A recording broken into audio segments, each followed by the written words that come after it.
वर्ष 2025-26 के सामान्य बजट के संदर्भ में भी चर्चा में उच्च सदन से जुड़े हुए हमारे लगभग 50 सदस्य इस पूरी चर्चा में भाग ले रहे हैं। लोकतंत्र का इससे अद्भुत परिदृश्य दूसरा देखना बहुत कठिन है, क्योंकि लोकतंत्र की सबसे बड़ी ताकत है संवाद, अपने विचारों के अभिव्यक्ति। मर्यादा के दायरे में हम अपनी अभिव्यक्ति को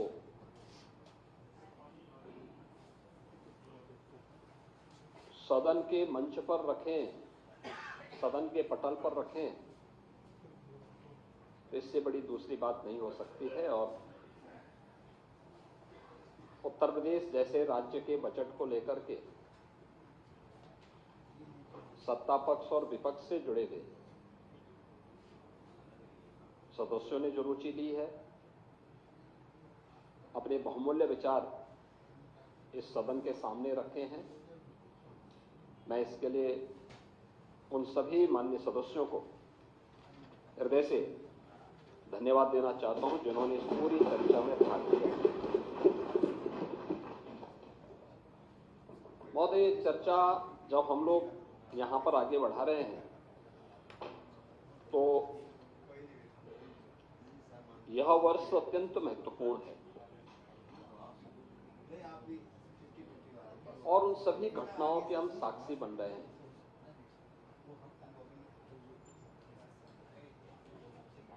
महाकुंभ प्रयागराज आज उत्तर प्रदेश ही नहीं बल्कि देश और दुनिया के हर उस व्यक्ति की मनोमस्तिष्क में छाता हुआ दिखाई दिया है, जो अपने आप में दुनिया की एक यूनिक इवेंट बनकर के लंबे समय तक दुनिया को अपनी ओर आकर्षित करेगा।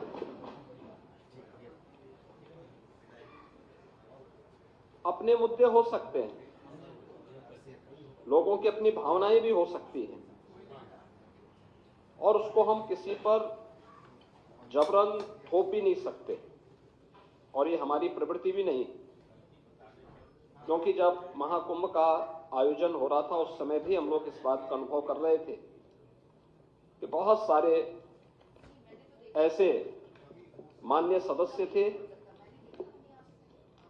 या ऐसी पार्टियां थीं, ऐसे संगठन थे जो तमाम प्रकार के अनर्गल लाभ इस दौरान कर रहे थे। लेकिन उन सब से इतर रह करके हम लोग इन सभी घटनाओं के मौन साक्षी बन करके अपनी जिम्मेदारियों का निर्वहन कर रहे थे। महाकुंभ का महत्व क्या है, इसके आध्यात्मिक पहलू को लेकर, इसके सामाजिक पहलू को लेकर, राष्ट्रीय एकात्मता के पहलू को लेकर, इसके आर्थिक पहलू को लेकर के अनेक विचारकों ने, विशेषज्ञों ने अपनी राय रखी और स्वाभाविक रूप से कुंभ के बारे में चर्चा वही कर सकता है जो महाकुंभ का दर्शन किया हो और महाकुंभ की नगरी में जाकर के जिसने साथ इस सांस्कृतिक और आध्यात्मिक आयोजन में सहभागी बनकर के इस पूरे आयोजन में जो सहभागी बना होगा, महाकुंभ के बारे में, उसकी विवेचना के बारे में, उसके अलग अलग पक्ष के बारे में वही चर्चा कर पाएगा। भगवान श्री कृष्ण ने भी श्रीमद् भगवत गीता में इस बात का उल्लेख किया, ये यथा माम प्रवदन्ते तांस तथैव भजाम्यहम्, यानी मुझे जो जिस रूप में स्मरण करता है, मैं उसी रूप में उसको दिखाई देता हूं। और मुझे लगता है कि जिसकी जैसी दृष्टि थी उसको वैसे ही सृष्टि प्रयागराज में देखने को मिली।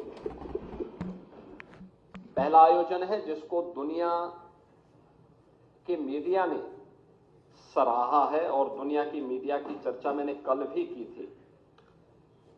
मैं उसको बहुत लंबा नहीं खींचना चाहूंगा, लेकिन फिर भी चाहे वह the wall street journal America का हो, BBC लंदन हो, एक्सप्रेस ट्रिब्यून हो, द न्यूयॉर्क टाइम्स हो, राइटर्स हो, द गार्डियन हो, CNN हो, इन सब ने इस महाआयोजन की तारीफ की, इस महाआयोजन की तारीफ की।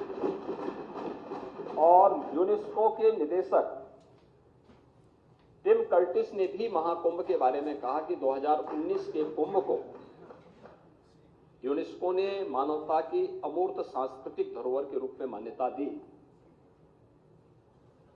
उन्होंने कहा कि इससे पहले 2023 में इसके सामाजिक, आर्थिक और पर्यावरणीय प्रभावों की निगरानी की जा रही थी। कुंभ मेला प्राकृतिक और सांस्कृतिक धरोहर के रूप में विश्व को एक नई दृष्टि प्रदान कर रहा है और वे स्वयं भी महाकुंभ के हिस्सेदार बने थे, उसमें भागीदार बने थे। महोदय, आज का एक बहुत महत्वपूर्ण आर्टिकल है, मैं उसकी ओर भी सदन का ध्यान आकर्षित करना चाहूंगा। और वह इसलिए भी आवश्यक है क्योंकि हमारे प्रतिपक्ष के जो माननीय सदस्य हैं वे जानते हैं देश के एक प्रतिष्ठित हिंदी आलोचक श्री सुधीर पचौरी को। ये हमारे संघ विचारधारा के नहीं है, भारतीय जनता पार्टी से भी उनका कोई संबंध नहीं है। वे हमारी विचारधारा या अन्य इस प्रकार के मुद्दों की अक्सर आलोचना और आलोचनात्मक कार्यों के लिए ही वो जाने जाते हैं। महाकुंभ के बारे में उन्होंने लिखा कि समाज अपने अनुभवों में जीता है। उन्होंने बहुत सारी चीजें इसमें लिखी हैं। उन्होंने लिखा है कि 45 दिन लंबे अनुभव में हर रोज 1 से 1.5 करोड़ की संख्या में आती संगम में सहज अनुशासित भाव से आस्था की डुबकी लगाती और उतनी शांति से वापस जाती भीड़ ने अपने सद्व्यवहार से दुनिया के मीडिया को आकर्षित और अभिभूत किया।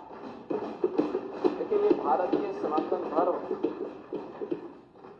के अनुशासन को और उसकी आस्था को अभिव्यक्त किए जा रहे हैं विचार। उन्होंने ये भी लिखा है कि ऐसी उदारता, सहजता, सहनशीलता, विनम्रता और शालीनता गहरा आदर भाव पैदा करती है। यानी भारत के प्रति और सनातन धर्म के प्रति हर व्यक्ति के मन में यह जो भाव है, आपने देखा होगा 66 करोड़ 30 लाख से अधिक श्रद्धालु आते हैं और इन 45 दिनों में प्रयागराज हो, उत्तर प्रदेश हो, कहीं भी कोई लूट की घटना नहीं, कोई अपहरण की घटना नहीं, कोई दुष्कर्म बलात्कार की घटना नहीं, कोई भी छेड़छाड़ नहीं, कोई भी ऐसी घटना नहीं जिसके बारे में कोई अपने आप को शर्मिंदा महसूस करे। ये सामाजिक अनुशासन नहीं तो क्या है? एकात्मता का इससे अच्छा उदाहरण। जाति के भेद, सारी सीमाएं टूट गई। कोई जाति का भेद नहीं, कोई पंथ का भेद नहीं, कोई संप्रदाय का भेद नहीं, कोई क्षेत्र का भेद नहीं।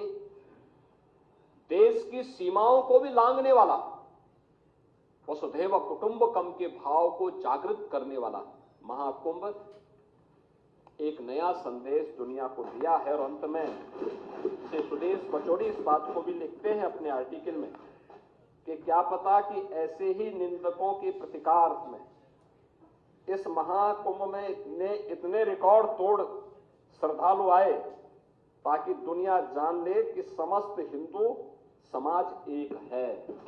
यानी जो लोग महाकुंभ की निंदा कर रहे थे,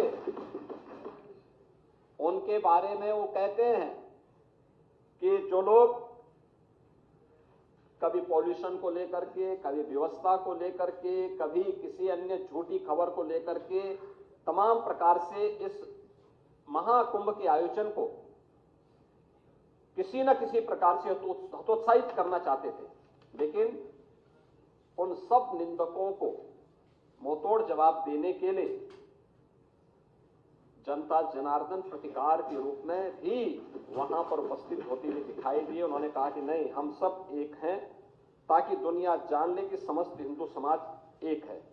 यही नहीं, महाकुंभ ने एक नया हिंदू विमर्श भी पैदा किया है कि हे पश्चिमी आधुनिकता, जिसे तूने दूषित किया, वह अब भी हमारे लिए पवित्र है। याद करिए, जिस गंगा की पवित्रता और अविरलता के बारे में प्रश्न उठ रहा था, 2014 के पहले, नमामि गंगे परियोजना के पहले उत्तर प्रदेश के अंदर मां गंगा 1000 किलोमीटर दूरी तय करती है, बिजनौर जनपद से बलिया जनपद तक। इन 1000 किलोमीटर के दायरे में सबसे क्रिटिकल पॉइंट, और ये क्रिटिकल पॉइंट केवल उत्तर प्रदेश के लिए नहीं था, गंगोत्री से लेकर गंगा सागर तक के इस पूरे 2500 किलोमीटर के दायरे में था, वह कानपुर था। कानपुर में 125 वर्षों से सीसाओं में 4 करोड़ लीटर सीवर प्रतिदिन गंगा जी में उड़ेला जाता था। हम आभारी हैं प्रधानमंत्री मोदी जी के, जिन्होंने नमामि गंगे परियोजना के माध्यम से इस योजना को प्रभावी ढंग से लागू करने के लिए हमें पर्याप्त धनराशि उपलब्ध करवाई। यद्यपि पैसा 2015 में भी उन्होंने उपलब्ध कराई, लेकिन समाजवादी पार्टी की तत्कालीन सरकार ने उसको लागू करने के लिए कोई कदम नहीं उठाए। ये जो प्रदूषण की बात करते थे ना, ये वही लोग हैं जो अपने समय में कुछ कर नहीं पाए, और हमें अवसर मिला तो डबल इंजन की सरकार ने सीसामऊ के सीवर पॉइंट को सेल्फी पॉइंट बनाने का काम किया। एक भी बूंद सीवर आज के दिन पे मां गंगा में कानपुर में नहीं जाता है। और यही बात उन्होंने कहा कि ये सीवर पॉइंट बनाने का काम किसने किया, सीवर वहां तक गिराने का काम किसने किया था, अंग्रेजों के समय प्रारंभ हुआ था। तो पश्चिम के जो विचारक आज हमें उपदेश देते हैं, अपने करतूतों को नहीं देखते। और उन्होंने कहा कि उसको जिसको ये दूषित कहते थे, भारत के सनातन धर्मावलंबियों के लिए वह मां गंगा आज भी उतनी ही पवित्र है, और इसलिए उन्होंने इन सभी चीजों की परवाह किए बगैर, क्योंकि उन्होंने कहा कि यही नहीं, महाकुंभ में एक नया हिंदू विमर्श भी पैदा किया है। ये पश्चिमी आधुनिकता जिसे तूने दूषित किया, वह भी हमारे लिए पवित्र है, क्योंकि यही हमारी सुरसरी है जो बहते बहते हरेक को पवित्र करती रहती है। और विज्ञान भी तो यही कहता है कि बहता हुआ जल अपने आप को पवित्र करता रहता है। हमारी नदी संस्कृति यही है। और आपने इस चीज को देखा होगा, मैंने पिछले दिनों जब मैं यहाँ पे राज्यपाल जी के भाषण में चर्चा के में भाग लेने के लिए यहां आया था, तब भी मैंने बताया था कि सेंट्रल पॉल्यूशन कंट्रोल बोर्ड के जो भी नमूने लिए जाते थे वह दोषों से लेते थे, लेकिन उत्तर प्रदेश सरकार के जो pollution control board Uttar Pradesh का है, उसके अपने सैंपल कलेक्शन होते थे और लैब भी वहां मौजूद है।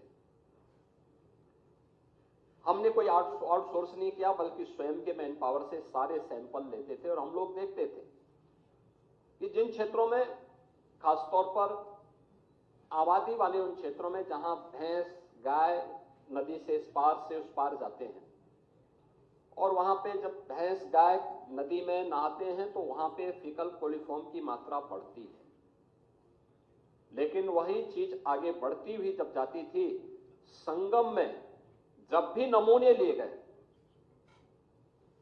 तो नमूने बीओडी के, डीओ के या फीकल कोलिफॉर्म के हमेशा वह शुद्धता के सभी मानकों को पूरा करते हुए दिखाई दिए हैं, और हर सैंपल को जनवरी से लेकर के फरवरी तक हर सैंपल वहां पे पास हुआ है। ये चीजें क्या दिखाती हैं कि हमारी मां गंगा या हमारी नदी संस्कृति हमेशा अपनी शुद्धता का ध्यान भी स्वयं रखती है, क्योंकि वही तो हमारी जीविका का आधार भी है और हमारे जीवन का आधार भी है।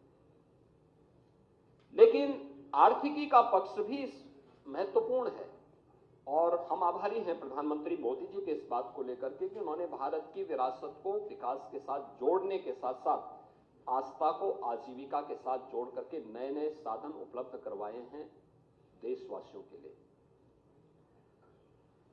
2019 के पहले प्रयाग आपके काशी में कितने श्रद्धालु या टूरिस्ट आ पाते थे, उनकी संख्या सीमित थी, और काशी विश्वनाथ धाम बनने के बाद आज पूरी काशी नए कलेवर और काया के साथ दुनिया को अपनी ओर आकर्षित कर रही है।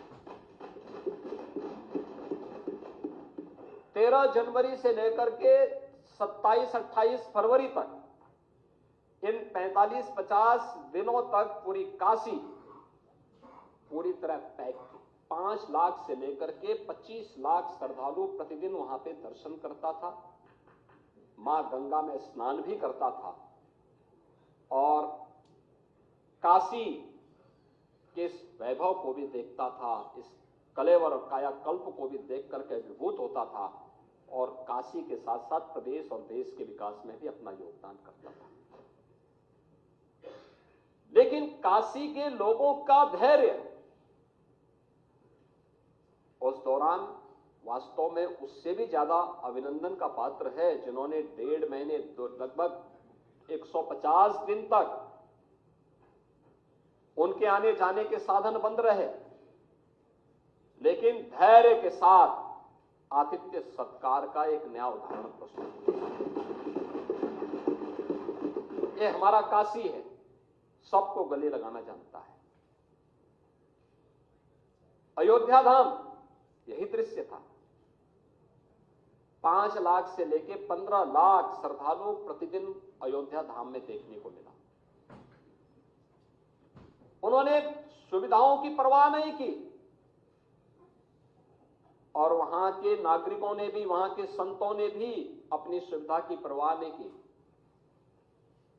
श्रद्धालुओं को सुविधा मिलनी चाहिए, उनके आतिथ्य सत्कार के लिए वे हर समय खड़े रहते थे। मैं इस अवसर पर प्रयागराज के साथ साथ अयोध्या धाम और काशी धाम से जुड़े हुए अपने सभी वहां के नागरिकों का भी हृदय से अभिनंदन करता हूं और उनके प्रति धन्यवाद देता हूं, जिन्होंने धैर्य के साथ इस आयोजन को अपना आयोजन बनाया। और हमने देखा कि जिस भी जगह से श्रद्धालु जन गए, पर्यटक गए, उस जनपद के लोगों ने भी आतिथ्य सत्कार के नए उदाहरण प्रस्तुत किए।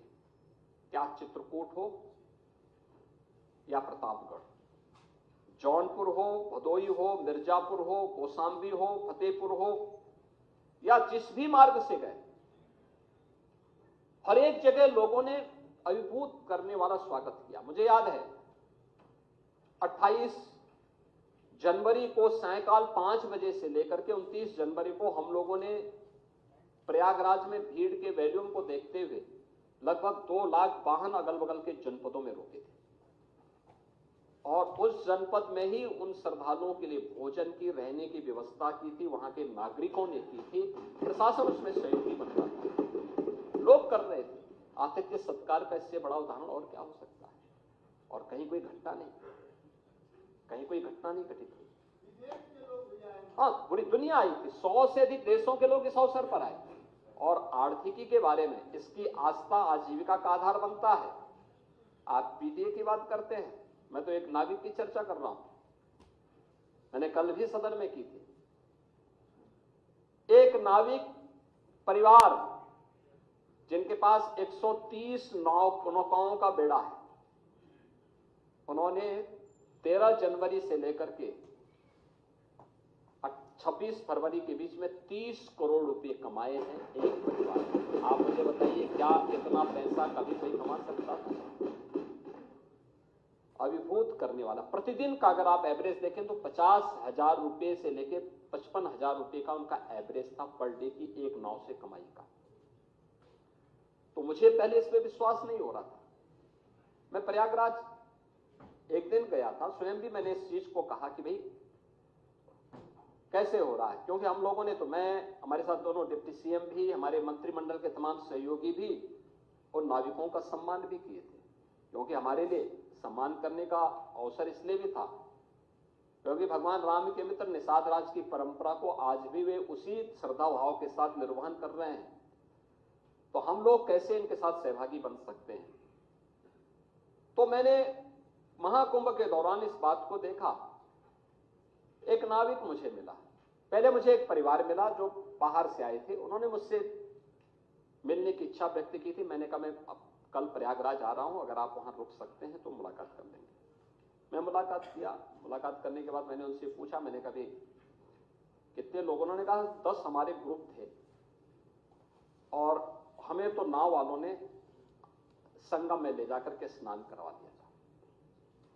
तो मैंने कहा नाव वाले ले जा रहे थे तो आप लोग हर ग्रुप को ले जाने में कितना पैसा लग रहा था? उन्होंने कहा साहब देखिए, वे हम लोगों से हर ग्रुप से 2-2 हजार रुपया लेते थे और हमें ला करके स्नान करा के आते थे। और आप सोचिए कि मैंने कहा कितने का, 2 घंटे के अंदर हम लोगों ने अपना स्नान पूरा कर लिया था, तो 20,000 रुपये तो यही हो गए उन लोगों से। अब 2 घंटे में 20,000 रुपये जो कमा रहा है, सुबह 4 बजे से ही उनके द्वारा स्नान का कार्यक्रम प्रारंभ होता है, तो सायंकाल तक 50,000 रुपये कमाना उनके लिए कोई कठिन काम नहीं था। तो मैं इसीलिए कह रहा हूं कि यह कौन तबका ऐसा नहीं था जिसने न कमाया हो, और उसका बृहद आर्थिकी पक्ष है जिसको लेकर के आर्थिक विशेषज्ञ अपने अनुसार अनुमान लगा रहे हैं। हमारा अनुमान है कि उत्तर प्रदेश की अर्थव्यवस्था में 3.5 लाख करोड़ रुपए से अधिक का इससे अंतर आने वाला है। ये विरासत को विकास के साथ जोड़ने का परिणाम है और यह विजन दिया है प्रधानमंत्री मोदी जी ने, देश को दिया है। ये केवल उत्तर प्रदेश जो कि उसकी आत्मा है, तो उत्तर प्रदेश में सभी स्थल हैं, इन क्षेत्रों से तो ही रहा है, लेकिन दुनिया, पूरा देश इससे अभिभूत है। दुनिया ने इस महा चमत्कार को देखा है जो महाकुंभ ने दुनिया को दिया है। लेकिन मैं समाजवादी पार्टी से जुड़े हुए मित्रों से कहना चाहता हूं, भारत की विरासत पर आप गौरव की अनुभूति नहीं करते? कम से कम जिनके नाम पे आप राजनीति करते हैं उनके विचारों को ही मान लेते। डॉक्टर राम मनोहर लोहिया ने इस बात को कहा था कि भारत की एकात्मता के 3 आधार हैं, श्री राम, श्री कृष्ण और शिव शंकर, भगवान शिव। जब तक भारत की जनता इन 3 देव महापुरुषों के प्रति श्रद्धा का भाव रखेगी, तब तक भारत को भारत बने रहने से कोई रोक नहीं सकता। दुनिया की कोई ताकत भारत का भाग माता नहीं कर सकता। डॉक्टर राम मनोहर लोहिया प्रखर समाजवादी थे। वे हमारी विचारधारा से जुड़े हुए नहीं थे, हां कांग्रेस के विरोधी थे, अपने मुद्दों पर लड़ते थे। आज समाजवादी पार्टी डॉक्टर लोहिया के विचारों से कितनी दूर भाग चुकी है। आज राम को, कृष्ण को, शिव की परंपरा को, भारत की विरासत को कोसना ये समाजवादी पार्टी का मानो जीवन का उद्देश्य हो गया। और दुर्भाग्य है कि इन्होंने आदर्श किसको माना है? यानी औरंगजेब को। औरंगजेब को अब ये लोग अपना आदर्श मान रहे हैं। औरंगजेब का पिता शाहजहां अपनी जीवनी में लिखता है, अपनी आत्मकथा में लिखता है कि खुदा करे कि ऐसा कमबख्त किसी को पैदा न हो। उसने आगरा के किले में अपने बाप को कैद करके रखा, एक एक बूंद पानी के लिए तरसाया।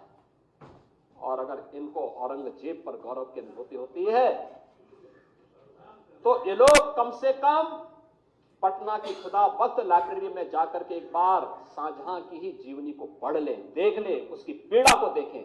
हां, जिनका आचरण औरंगजेब जैसा है वे लोग तो औरंगजेब पर गौरव की अनुभूति करें, लेकिन भारत को कम से कम इस पर न करें। और समाजवादी पार्टी को इसका जवाब देना चाहिए। भारत की आस्था पर प्रहार करने वाला दुर्दांत, धर्मांत, क्रूर शासक, उसको समाजवादी पार्टी आदर्श मानती है। जो भारत को रौंदने के लिए आया था, जजिया कर लगा रहा था, भारत का इस्लामीकरण कर रहा था। कोई सभ्य मुसलमान भी अपने पुत्र का नाम औरंगजेब नहीं रखता, क्योंकि इसे मालूम है यथा नाम तथा काम। अगर ऐसा नाम रखेंगे तो फिर एक एक बूंद पानी के लिए तरसना पड़ेगा। और शाहजहां ने भी अपनी जीवनी में लिखा है, उन्होंने कहा है कि औरंगजेब को कोसते हुए उसने लिखा कि तुमसे अच्छा तो ये हिंदू है जो जीते जी तो अपने बुजुर्ग मां बाप की सेवा करता है, मरने के बाद श्राद्ध तर्पण के माध्यम से वर्ष में एक बार उन्हें जल देता है। तुम तो मुझे एक एक बूंद पानी के लिए तरसा दी हो। अब समाजवादी पार्टी यह तय करे, ये पटना की खुदाबंद में जाकर ये समाजवादी पार्टी का नेता, आपका विधायक घोषणा करो ना, उस कमबख्त को निकालो पार्टी से और उसको एक बार यूपी भेज दीजिए, बाकी उपचार हम अपने आप करवा लेंगे।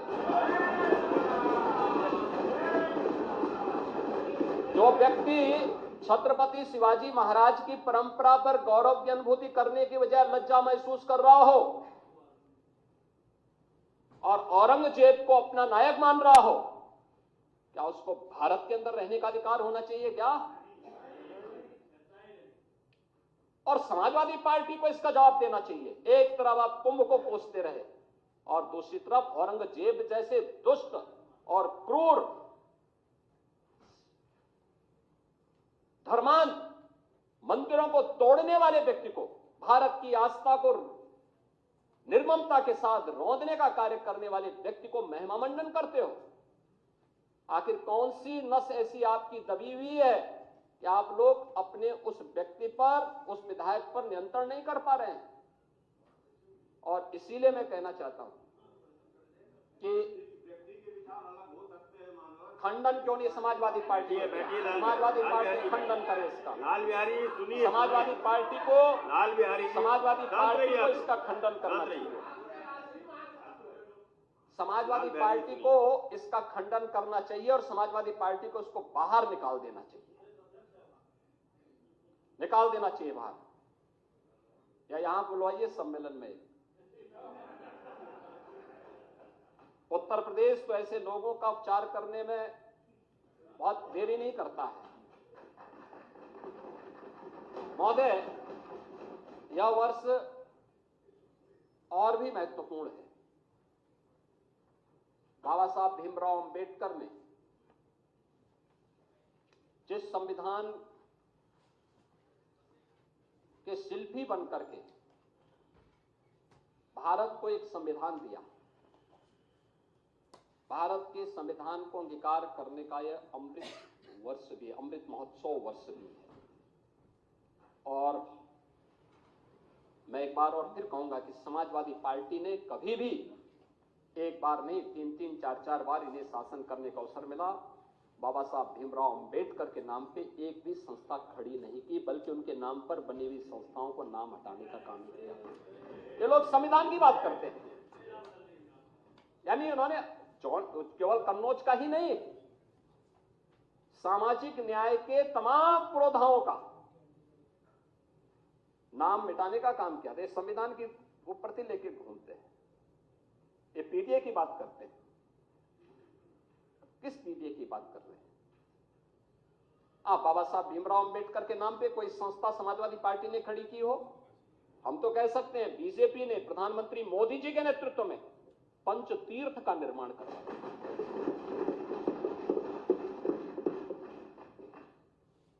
लखनऊ में डबल इंजन की भाजपा की सरकार बाबा साहब भीमराव अंबेडकर का अंतर्राष्ट्रीय स्मारक और सांस्कृतिक केंद्र का निर्माण कर रही है। हम दलित बच्चों को वहां से स्कॉलरशिप की सुविधा भी देने जा रहे हैं। अंबेडकर महासभा अभियान को लेकर के आगे बढ़ रही है। सामाजिक न्याय के इन महापुरुषों के बारे में सावित्रीबाई फुले के नाम पर लखनऊ के बाबा साहब भीमराव अंबेडकर विश्वविद्यालय में हमारी सरकार ने छात्रावास बनाया जिससे दलित बच्चे पढ़ सके। हमारी सरकार ने कन्नौज के मेडिकल कॉलेज का नामकरण बाबा साहब भीमराव अंबेडकर का जो नामकरण आप लोगों ने हटाया था, हम लोगों ने फिर से बाबा साहब भीमराव अंबेडकर के नाम से और इस बार के बजट में भी हम लोगों ने सामाजिक न्याय से जुड़े हुए इन सभी पुरोधाओं का सम्मान किया। आपकी पीड़ा को हम समझ सकते हैं। आप लोग एक परिवार से बाहर निकल ही नहीं सकते। हम लोगों ने अभी तक प्रधानमंत्री जी प्रयागराज आए थे, उन्होंने उद्घाटन किए थे जब 13 दिसंबर को प्रयागराज की योजनाओं का निषाद राज के नाम पे श्रृंगवेरपुर में कॉरिडोर के निर्माण का काम किया, उसका भी उसको लोकार्पण किया। हजारों वर्षों की विरासत। आप पीडीए की बात करते हैं, क्या निषाद पीडीए का पार्ट नहीं था? ये कॉरिडोर क्यों नहीं बन पाया? आप लोग तो उस पर कब्जा करवा रहे हैं।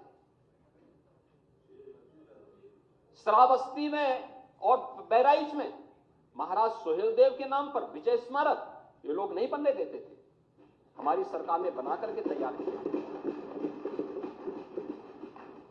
हमारी सरकार ने बनाया है, भव्य स्मारक बनकर के तैयार हो चुका है। वाराणसी में संत रविदास जी, मन चंगा तो कटौती में गंगा। आप सोचिए, क्षीर गोवर्धन जो उनकी पावन जन्मभूमि है, उस पावन जन्मभूमि में कॉरिडोर का निर्माण हो, संत रविदास जी की भव्य प्रतिमा लगे। समाजवादी पार्टी ने हमेशा उसमें ब्रेकर खड़े किए, नहीं बनने दिया। और हमारी सरकार है डबल इंजन की सरकार, प्रधानमंत्री मोदी जी के नेतृत्व में आज कितना भव्य स्वरूप क्षीर गोवर्धन। महर्षि वाल्मीकि का लालापुर, उनकी पावन साधना स्थली, दुनिया का सर्वश्रेष्ठ महाकाव्य देने वाले महर्षि वाल्मीकि जैसे त्रिकालदर्शी ऋषि, वहां का सुंदरीकरण का काम में बाधा समाजवादी पार्टी। राजापुर का विकास संत तुलसीदास जी ने, जिन्होंने आधुनिक रामायण के रूप में रामचरितमानस दिया, घर घर में जिसका गायन होता है, कोई भी मांगलिक कार्यक्रम होता है, इसके बगैर नहीं हो सकता। आप लोगों ने राजापुर का विकास नहीं होने दिया। आपने गरीबों के मकान नहीं बनने दिए। समाजवादी पार्टी की सरकार थी, पहले 2.5 वर्ष में 0 प्रोग्रेस। शौचालय उनके घरों में नहीं बनने दिया, 0 प्रोग्रेस। आखिरी मकान 56 लाख मकान बने। बैठिए लाल बिहारी आप देते हैं, लाल बिहारी जी ये अच्छी परंपरा नहीं है। लाल बिहारी जी ये अच्छी परंपरा नहीं है। ये टोका टोकी की बात अच्छी नहीं है। लाल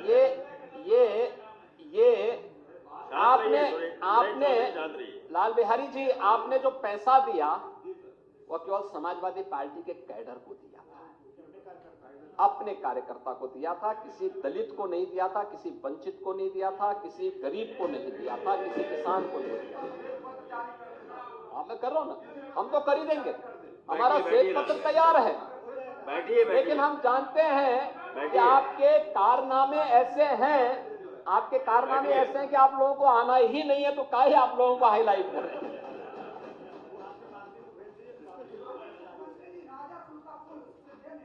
बैठिए राजक्रमण। अरे राजापुर की बात मत करिए, मैं कह रहा हूँ पर्यटन विकास की दृष्टि से आप बैठिए राजक्रमण। अभी हम विकास की चर्चा करने जा रहे हैं। चर्चा करने जा रहे हैं महोदय, ये कभी भी नहीं चाहते और यह वर्ष जब हम लोग भारत के संविधान को स्वीकार कर लागू करने का अमृत महोत्सव वर्ष मना रहे, 75 वर्ष पूरे होने के उपलक्ष्य में इस आयोजन को कर रहे हैं, तो बाबा साहब भीमराव अंबेडकर के प्रति कृतज्ञता ज्ञापित करने का वर्ष भी है और प्रधानमंत्री मोदी जी के प्रति आभार व्यक्त करने का, जिन्होंने 26 नवंबर की तिथि को संविधान दिवस के रूप में देशवासियों को दिया। हर वर्ष ये आयोजन हो रहे हैं और इसीलिए इस आयोजन के प्रति सरकार की प्रतिबद्धता, सरकार ने तय किया है कि अनुसूचित जाति जनजाति के छात्रों के लिए जो भी छात्रावास बनेंगे, बाबा साहब भीमराव अंबेडकर के नाम पर ही हर जनपद में हम बनाने का काम करेंगे। हमारी सरकार ने तय किया है, इस बजट में हम इसका उल्लेख करेंगे अभी आने वाले उस पे। इसमें सरकार यह वर्ष लोक माता अहिल्याबाई होलकर जी की 300वीं जयंती वर्ष भी है। उनके प्रति कृतज्ञता ज्ञापित करने के लिए हम 7 स्थानों पर कामकाजी महिलाओं के लिए छात्रावास की सुविधा भी देने जा रहे हैं। ये अहिल्याबाई होलकर के नाम पे सभी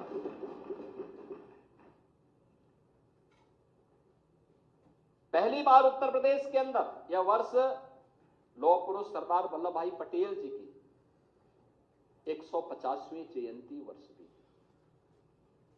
उनके प्रति कृतज्ञता ज्ञापित करने के लिए हर जनपद में 100 एकड़ क्षेत्रफल में हम लोग एक एम्प्लॉयमेंट जोन बनाने की कार्रवाई को आगे बढ़ाने जा रहे हैं।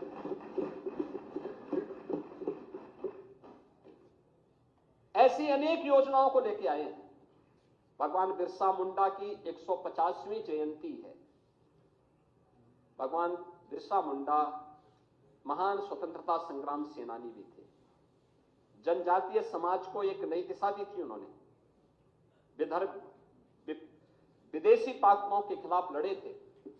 उनके प्रति कृतज्ञता ज्ञापित करने के लिए हम लोगों ने उनके नाम पर इमलिया कोडर बलरामपुर में पहले से ही एक म्यूजियम बनाया है, जनजातीय म्यूजियम, और ऐसे मिर्जापुर और सोनभद्र में भी इस प्रकार के म्यूजियम के निर्माण के कार्यक्रम को हमारी सरकार आगे बढ़ाने जा रही है। सरकार का कार्यक्रम अपने विरासत को आगे बढ़ा करके एक सर्वसमावेशी, सर्वस्पर्शी और लोक मंगल की कामना के बजट को लेकर के आगे आना था और सरकार ने इन सभी महापुरुषों के प्रति कृतज्ञता ज्ञापित करते हुए अटल जी की स्मृति को, यह वर्ष अटल जी की जन्म शताब्दी वर्ष भी है। हमने शहरी हर नगर निकाय में एक डिजिटल लाइब्रेरी बनाई है जो सदैव अटल जी को समर्पित है। उसको बनाने के कार्यक्रम को हमने जोड़ा है, बजट में इसके लिए प्रावधान किया पैसे की। महोदय, यह हमारा सौभाग्य है कि हमारी सरकार ने 9वां बजट प्रस्तुत किया है। 9 बजट में हर बजट की अपनी एक थीम थी और थीम पहला बजट अन्नदाता किसान को समर्पित था।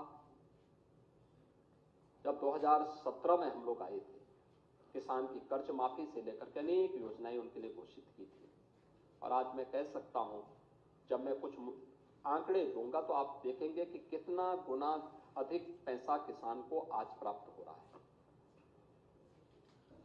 हमने दूसरा बजट प्रस्तुत किया था। याद रखना, 17 के पहले प्रदेश का अन्नदाता किसान आत्महत्या करता था। आज अन्नदाता किसान खुशहाल है। उसके बारे में हम आगे बताएंगे भी। दूसरा बजट हमने प्रदेश के इंफ्रास्ट्रक्चर और औद्योगिक विकास को समर्पित किया था, जो किसी भी विकसित राज्य के या विकसित देश की एक आधारशिला बनती है और ये नए रोजगार का सृजन भी करता है। हमने उसको समर्पित किया था। तीसरा बजट प्रदेश की मातृशक्ति को समर्पित किया था। महिला सशक्तिकरण को लेकर मिशन शक्ति के कार्यक्रम को भी सरकार ने इस वर्ष लॉन्च किया था। चौथा बजट युवा शक्ति को समर्पित किया था और इसमें स्वामी विवेकानंद स्कीम के अंतर्गत 2 करोड़ युवाओं के लिए टैबलेट और स्मार्टफोन वितरण के कार्यक्रम को हम लोगों ने आगे बढ़ाया था और प्रदेश में अनेक रोजगार के अवसर सृजित करने के नए नए कार्यक्रमों को हमने आगे बढ़ाया था। 21-22 का बजट स्वावलंबन से सशक्तिकरण की थीम पर, 22-23 का अंत्योदय से आत्मनिर्भरता के लेकर के, 23-24 का त्वरित समावेशी और समग्र विकास को समर्पित था। 24-25 का अयोध्या में प्रभु श्री रामलला के प्रकटीकरण, 500 वर्षों के बाद पुनः रामलला का विराजमान होना, राम राज्य की अवधारणा को लेकर के कि लोक मंगल की कामना के साथ यह बजट हमने प्रस्तुत किया था। और 25-26 का बजट सर्वे संतु निरामया, इस भाव के साथ वंचित को वरीयता, इस भाव के साथ यह बजट प्रस्तुत किया गया। और महोदय, मुझे बताते हुए प्रसन्नता है कि वंचित को वरीयता, आपने देखा होगा कि सरकार ने जो कदम बढ़ाए, केंद्र में 10 वर्ष में 25 करोड़ लोग गरीबी रेखा से उभरे और प्रदेश में पिछले 8 वर्ष में किए गए प्रयास हैं 6 करोड़ लोगों को गरीबी रेखा से ऊपर उठने में मदद मिली है।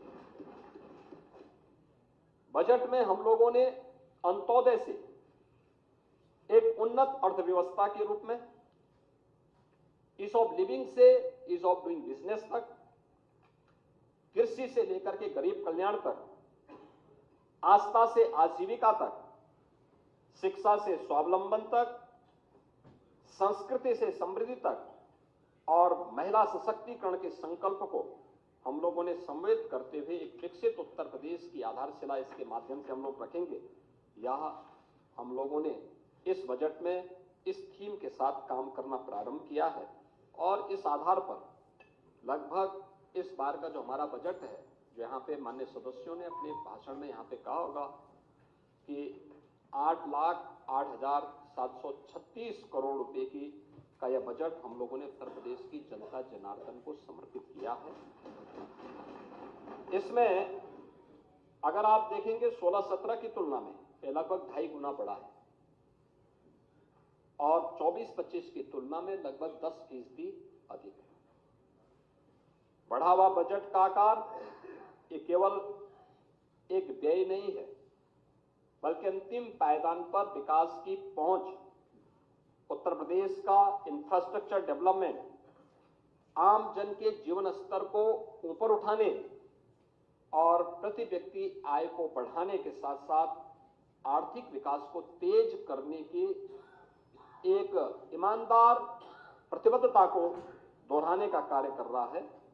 और सरकार ने उन्हीं भावों के साथ इस बजट को प्रस्तुत किया है, जिसमें बहुत सारी चीजें हम लोगों ने इसके माध्यम से दी है। जिसमें सबसे महत्वपूर्ण बात है कि 2,25,000 करोड़ रुपए से अधिक की राशि केवल कैपिटल एक्सपेंडिचर के लिए, यानी कैपिटल एक्सपेंडिचर का मतलब बुनियादी ढांचागत विकास के लिए। ये विकास की गति को तीव्र करता है, अर्थव्यवस्था को सुदृढ़ करता है और रोजगार के अनेक अवसर का सृजन करता है। और यह एक बड़ी राशि उत्तर प्रदेश के बजट में हम लोग प्रस्तुत करते आए हैं। अगर 16-17 की तुलना में हम देखेंगे तो प्रति व्यक्ति आय को हमें दोगुने से अधिक करने में सफलता प्राप्त हुई है।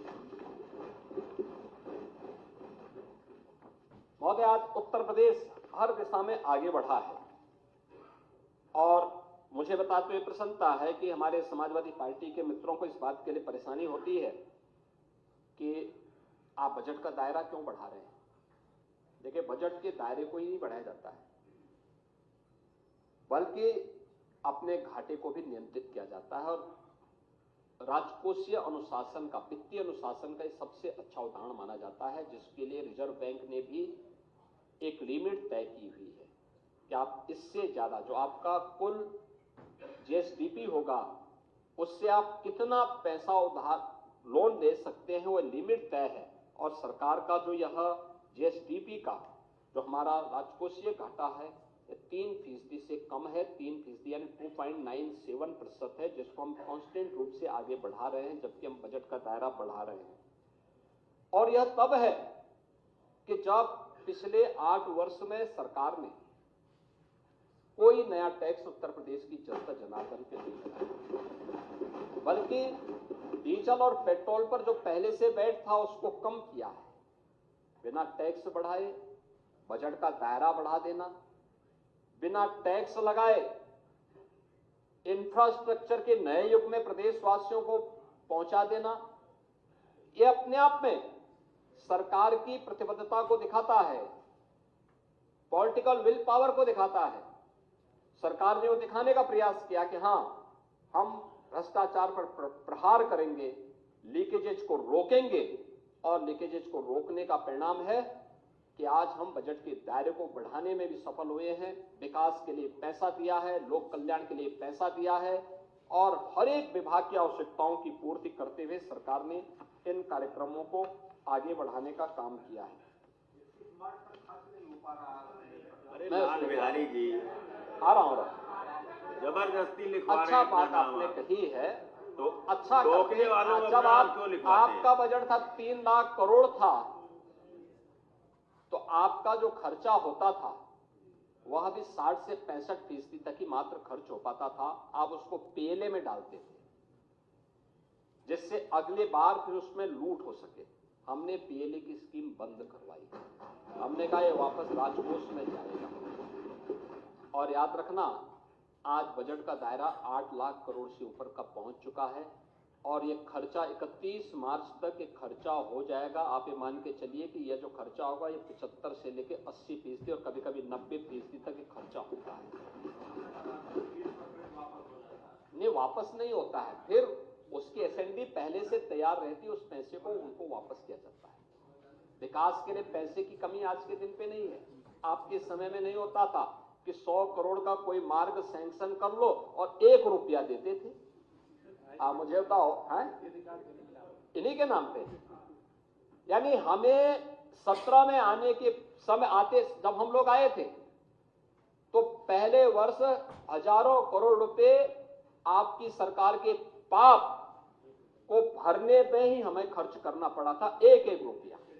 आप मुझे बताओ, 1 रुपया, और 1 रुपये में इनका गिट्टी बालू वहां गिर गया था ठेका हथियाने के लिए।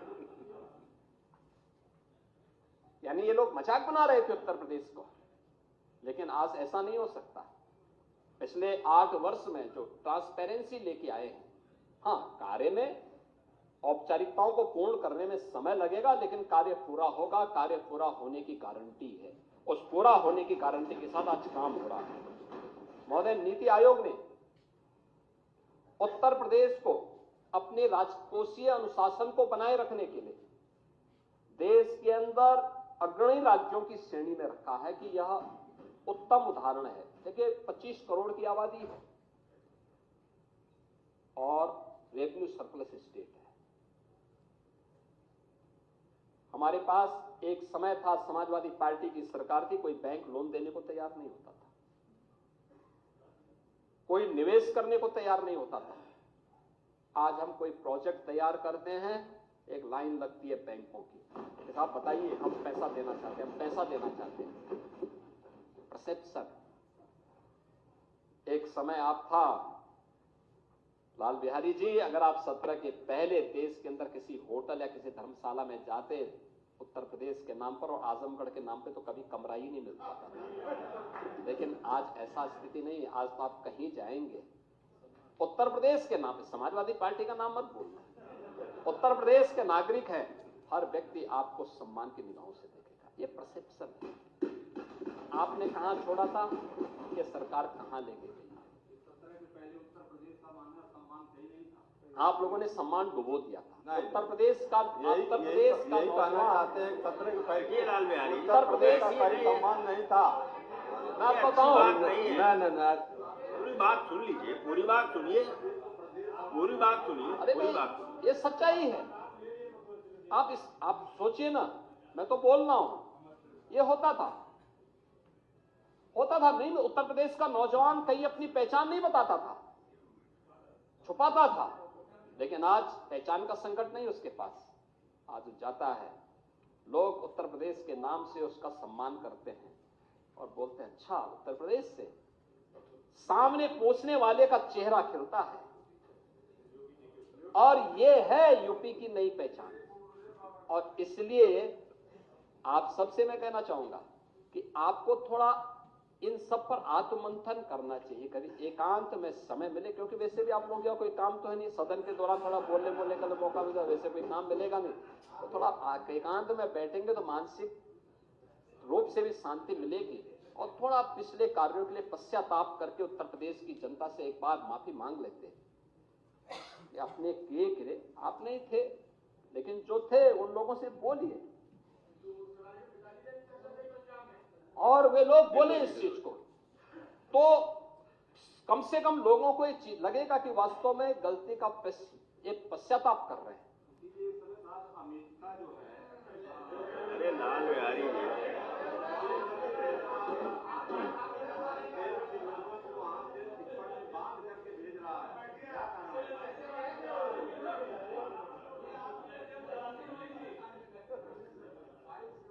सभापति जी,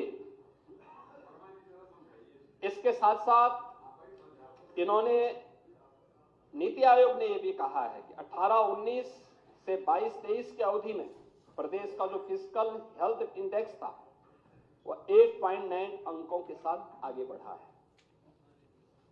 और प्रदेश में 18 से 23 की अवधि में जो हमारा कैपिटल एक्सपेंडिचर है वह भी 14.8% से 19.3% के मध्य रहा है। यानी एक बहुत बेहतर स्थिति में उत्तर प्रदेश तेजी के साथ आगे बढ़ा है।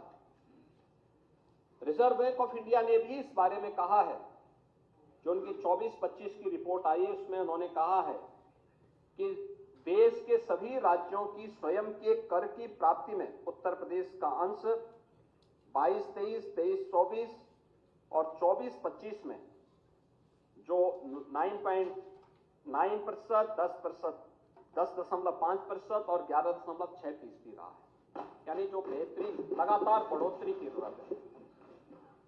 उन्होंने ये भी कहा है कि उक्त वर्षों में सभी राज्यों में राजस्व प्राप्ति के सापेक्ष ब्याज पर व्यय, यानी जो सरकारों ने कर्ज लिया होता है उस कर्ज पर सरकार जो व्यय कर रही है वह अन्य राज्यों में है 12.6%, 12.3% और 12.1%, जबकि यूपी का है 10.3%, 9.4%, 8.9%। यानी हम लगातार नीचे जा रहे हैं क्योंकि हम कर्जा कम ले रहे हैं, हमारे पास रेवेन्यू है, हम अपने पैसे का उपयोग बेहतर तरीके से यूपी के विकास के लिए कर रहे हैं। ये कुछ आंकड़े हैं जो आप लोगों की आंखों को खोलने वाला होना चाहिए। और इसके साथ ही जो उत्तर प्रदेश की जीएसडीपी है, आपके समय में, मैं आपके समय की बात नहीं कर रहा हूं, 1950 से लेकर के 2017 तक ये पहुंच पाई थी मात्र 12.75 लाख करोड़ तक, 12.75 लाख करोड़। और 17 से लेकर के 25 के बीच में, 24 के बीच में, ये केवल 24-25 का हम आंकड़े दे रहे हैं, इस 31 मार्च तक के भी आंकड़े हम उसके साथ जोड़ लें तो 25 तक ही हम मान लेते हैं। ये जो आंकड़े हैं ये बताते हैं कि सरकार के प्रयास किस दिशा में आगे बढ़े हैं। अगर वही प्रयास आपने किए होते तो उत्तर प्रदेश देश का अग्रणी अर्थव्यवस्था होती। जो 12.75 करोड़ पिछले 70 वर्षों में था, मात्र 8 वर्ष में सरकार उसको 27.51 करोड़ तक पहुंचाई।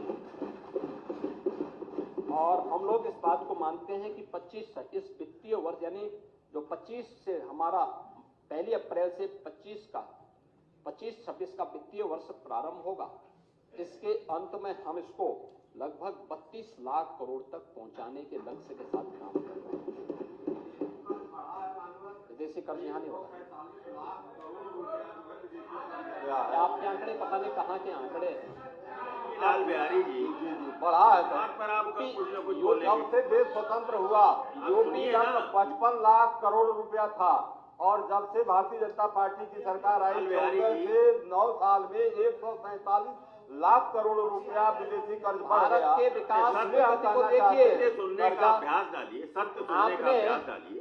लाल बिहारी जी, सत्य सुनिए, सत्य कड़वा होता है। अगर आपने अगर आपने यहाँ पे हमारे दयाशंकर मिश्रा दयालु जी के भाषण को थोड़ा सुना होता, उन्होंने बहुत अच्छा भाषण दिया, लेकिन बहुत संक्षेप में दिया। उन्होंने एक बात कही, जो ब्रिटेन हम पर शासन किया था 200 सालों तक, भारत ने अपनी आजादी के अमृत महोत्सव वर्ष में उस ब्रिटेन को पछाड़ करके जो दुनिया की 5वीं बड़ी अर्थव्यवस्था बना है, ये प्रधानमंत्री मोदी जी के नेतृत्व में बना है। भारत की अर्थव्यवस्था का दायरा बढ़ेगा तो यहां पर पूंजीगत निवेश के लिए और वेलफेयर की स्कीम के लिए कर्ज का दायरा भी उसमें बढ़ेगा। लेकिन यह सरकार के उसमें है, और आपने इसकी चर्चा तो की, आपने यूएस की चर्चा नहीं की, इंग्लैंड की चर्चा नहीं की, जिस इंग्लैंड में आपके नेता निवेश करते हैं अपना, आप थोड़ा वहां की भी चर्चा कर लो ना।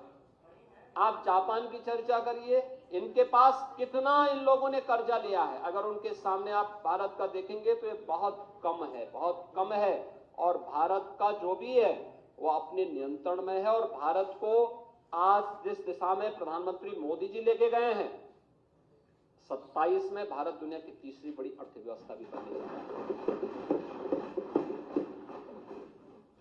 इसके लिए जो रिफॉर्म, परफॉर्म और ट्रांसफॉर्म की नई संस्कृति को प्रधानमंत्री मोदी जी ने दिया है, ये उसी का परिणाम है। आप लोगों की समझ और बुद्धि से थोड़ा ऊपर का विषय है, आप लोगों को थोड़ा उसके बारे में सोचना चाहिए।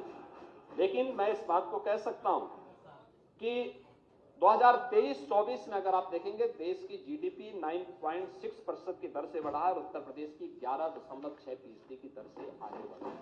यानी जो कदम हमने प्रधानमंत्री मोदी जी के मार्गदर्शन में उत्तर प्रदेश के अंदर उठाए हैं, इसके परिणाम बेहतरीन तरीके से हुए हैं।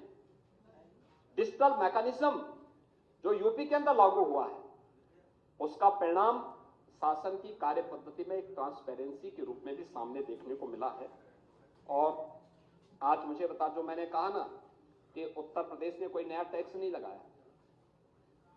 आपने महाकुंभ के दौरान, आप लोगों को खैर फुर्सत कहां ये सब सुनने की, जो बाहर के लोग आते थे वो उत्तर प्रदेश के अंदर डीजल या पेट्रोल लेते थे तो उनके राज्य की तुलना में ये सस्ता होता था। तमिलनाडु की तुलना में, कर्नाटक की तुलना में या पंजाब की तुलना में सस्ता होता था। तो वे लोग आकर के यहां कहते, साहब देखिए यूपी में तो डीजल पेट्रोल भी सस्ता है। यानी आप लोग वहां जनता का शोषण वहां भी आपके मित्रगण कर रहे हैं। तो हम लोगों ने यहां पे डीजल पेट्रोल की दर देश में सबसे कम है, और उस सबके बावजूद भी उत्तर प्रदेश तेजी के साथ आगे बढ़ रहा है। डिजिटल लेन देन, जो मैंने कहा ना, एक शासन की कार्य पद्धति में ट्रांसपेरेंसी को लाता है, और इसका एक बेहतरीन उदाहरण बनकर के उत्तर प्रदेश उभरा है। 2017-18 में केवल 122.84 करोड़ का डिजिटल ट्रांजैक्शन हुआ था, और अगर 24-25 के दौरान हम इसको देखेंगे तो यह है 1024.41 करोड़ का डिजिटल ट्रांजैक्शन, कई गुना बढ़ा है। और यूपी में डिजिटल लेन देन अपनाने में पूरे देश में नंबर 1 पर है, और इसमें से आधे से अधिक तो केवल यूपीआई के माध्यम से ही हुए हैं। इसके लिए बैंक की शाखाएं खोली गई, 20,416 बैंक की शाखाएं हैं, 4,932 बैंक मित्र हैं, 18,000 से अधिक 18,747 एटीएम है, 4,40,000 से अधिक बैंकिंग केंद्र हैं जो वहां पर लोगों को सुविधाएं उपलब्ध करवा रहे हैं। डीबीटी के माध्यम से लाभार्थियों तक सीधे पैसा पहुंचाने में भी उत्तर प्रदेश नंबर 1 पर है। अगर हम 11 विभागों के 207 योजनाओं की धनराशि को देखेंगे तो इसमें से 113 केंद्रीय योजनाएं और 94 राज्य सेक्टर से जुड़ी हुई योजनाएं हैं, जिसके माध्यम से 9 करोड़ यानी 24-25 में 9 करोड़ 8 लाख से अधिक लोगों को 1,11,637 करोड़ रुपए का भुगतान सीधे उनके अकाउंट में गया है। ये योजनाओं की बात कर रहा हूं मैं, एग्रीकल्चर और अन्य सेक्टर की बात नहीं किया। इस दौरान उत्तर प्रदेश ने एफडीआई को भी, ये फॉरेन डायरेक्ट इन्वेस्टमेंट को भी यहां आमंत्रित करने में सफलता प्राप्त की है, और जिसमें अप्रैल 2000 से लेकर के 2017 तक कुल 3,303 करोड़ रुपए का एफडीआई यूपी के अंदर आया था, और 17 से 24 के बीच में यह आया है 14,008 करोड़ रुपए से अधिक का, यानी आपसे कई गुना। जो आप 17 वर्ष में नहीं कर पाए वह काम उससे कई गुना यहाँ पे इन्वेस्टमेंट उत्तर प्रदेश इन 8 वर्ष में लाने में सफल हुआ है। बैंकिंग तंत्र की जो मैं बात कर रहा था, अर्थव्यवस्था को एक नई गति देता है, उसकी रीढ़ के रूप में काम करता है। निवेश और ऋण देने में इसकी एक बड़ी भूमिका होती है, उसमें एक स्पीड देता है। और उत्तर प्रदेश के बैंक में 16-17 तक पैसा जमा होता था मात्र 12,75,000 करोड़ का, और 24-25 में यही राशि बढ़कर के गई है 29,66,000 करोड़ रुपए आज जमा, पिछले सत्र में जमा हुआ है उत्तर प्रदेश के बैंकों में। सीडी रेशो जो छोटे यानी बैंकों के द्वारा लोन उपलब्ध कराया जाता है, एक क्रेडिट डेबिट का जो रेशियो यूपी के अंदर है, जितना पैसा हम जमा करते थे कितना प्रतिशत होता था, यहाँ पे लोन दिया जा रहा है, या मात्र 43-44% 2017 तक था, आज ये बढ़कर के 61% हुआ है। ये दिखाता है कि उत्तर प्रदेश एक अच्छी दिशा में आगे बढ़ा है, कदम आगे बढ़ाए हैं सरकार ने, और सरकार की सभी चीजें दिखती हैं। आरबीआई का बुलेटिन कहता है कि बैंक और वित्तीय संस्थाओं में प्रोजेक्ट फाइनेंसिंग के लिए फंड्स आकर्षित करने में 16.2% हिस्सेदारी के साथ उत्तर प्रदेश देश में शीर्ष स्थान पर है। यानी उत्तर प्रदेश ने सर्वाधिक इन्वेस्टमेंट के कार्यक्रमों के लिए बैंकों से लोन आकर्षित करने में उत्तर प्रदेश देश के अंदर नंबर 1 पर है। प्रधानमंत्री जनधन योजना में उत्तर प्रदेश देश में नंबर 1 पर, प्रधानमंत्री सुरक्षा बीमा योजना में उत्तर प्रदेश नंबर 1 पर, अटल पेंशन योजना में देश में नंबर 1 पर, प्रधानमंत्री जीवन ज्योति बीमा योजना में उत्तर प्रदेश द्वितीय नंबर पर, पीएम स्वनिधि योजना में सर्वाधिक स्ट्रीट वेंडर को लोन दिलाने में उत्तर प्रदेश नंबर 1 पर, और आयकर रिटर्न भरने वालों की संख्या भी प्रदेश के अंदर बढ़ी है। आज के दिन पर पूरे देश के अंदर 7,40,00,000 लोग आयकर रिटर्न भरते हैं, और उत्तर प्रदेश में 71,65,000 लोग आज के दिन पर इनकम टैक्स उपलब्ध करते हैं, अपना आईटीआर जमा करते हैं। ऐसे ही प्रदेश के अंदर अन्य सेक्टर में भी काफी वृद्धि हुई है। और आपने रोजगार की बात की, तो मैं आपको बताना चाहूंगा कि समाजवादी पार्टी के समय में प्रदेश का जो बेरोजगारी दर थी वह 17% थी, आज वह 3% है। इसका मतलब रोजगार का सृजन हुआ है, और अनेक अवसर पर यह कार्यक्रम आ रहा हूं, उसमें भी आ रहा हूं, आप चिंता मत करिए, बिहारी जी आ रहा हूं। चलो मैं दोनों जगह का साहस रखिए, मैं दोनों जगह सुनने का साहस रखिए। देखिए, आपका एक उदाहरण मैं और बताता हूं।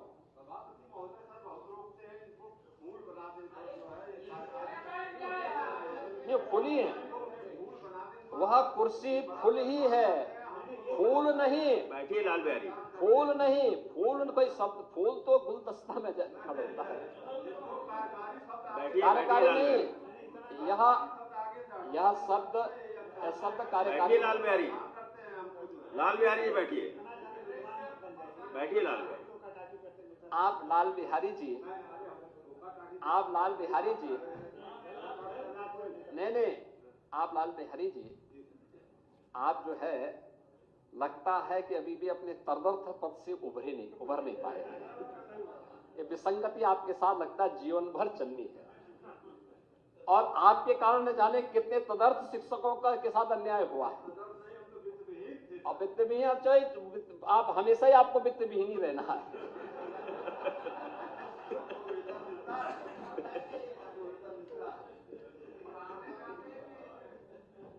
लेकिन बेरोजगारी की दर आपके समय में क्या थी, क्यों थी बेरोजगारी? यूपी जैसे पोटेंशियल स्टेट में, जिस राज्य में अनंत संभावनाएं थी, देश की सबसे अच्छी कृषि भूमि हमारे पास, सबसे अधिक एमएसएमई हमारे पास, सबसे अच्छा जल संसाधन हमारे पास, सबसे अधिक रेल नेटवर्क हमारे पास और सबसे बड़ी आबादी हमारे पास और सबसे अच्छी यूथ पावर हमारे पास थी। उस प्रदेश को आप कहां पहुंचाती?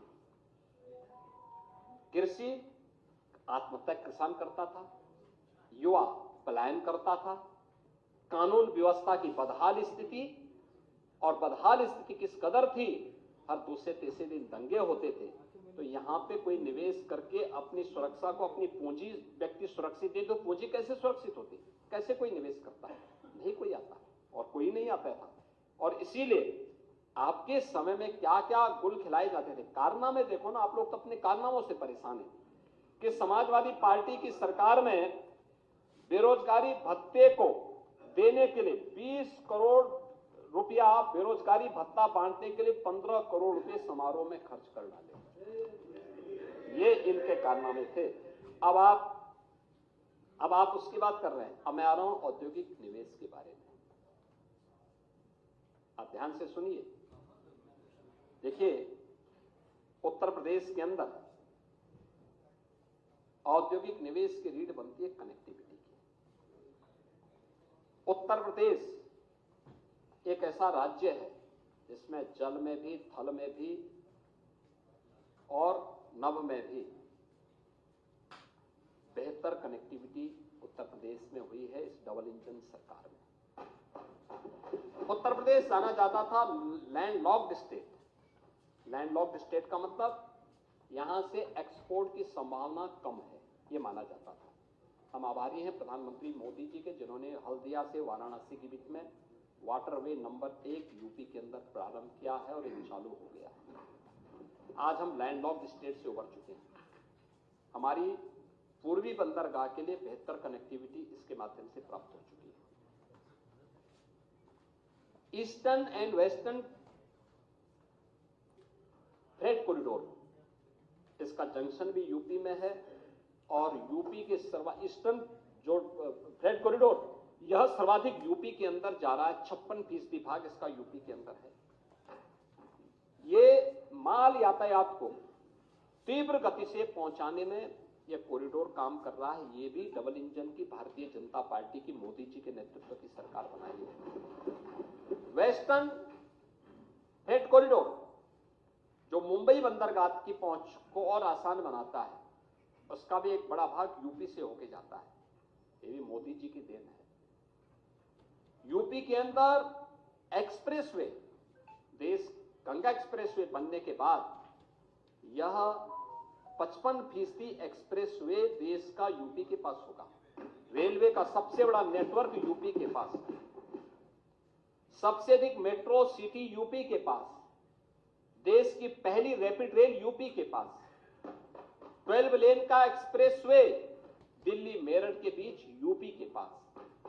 ये सभी डबल इंजन सरकार की ताकत है और इसीलिए औद्योगिक निवेश की व्यवस्था को और बेहतर बनाने के लिए हमने इनलैंड वाटरवे अथॉरिटी का गठन किया है, जो बलिया से अयोध्या के बीच और काशी से प्रयागराज के बीच भी वाटरवे की संभावनाओं को तीव्र गति से आगे बढ़ा सके।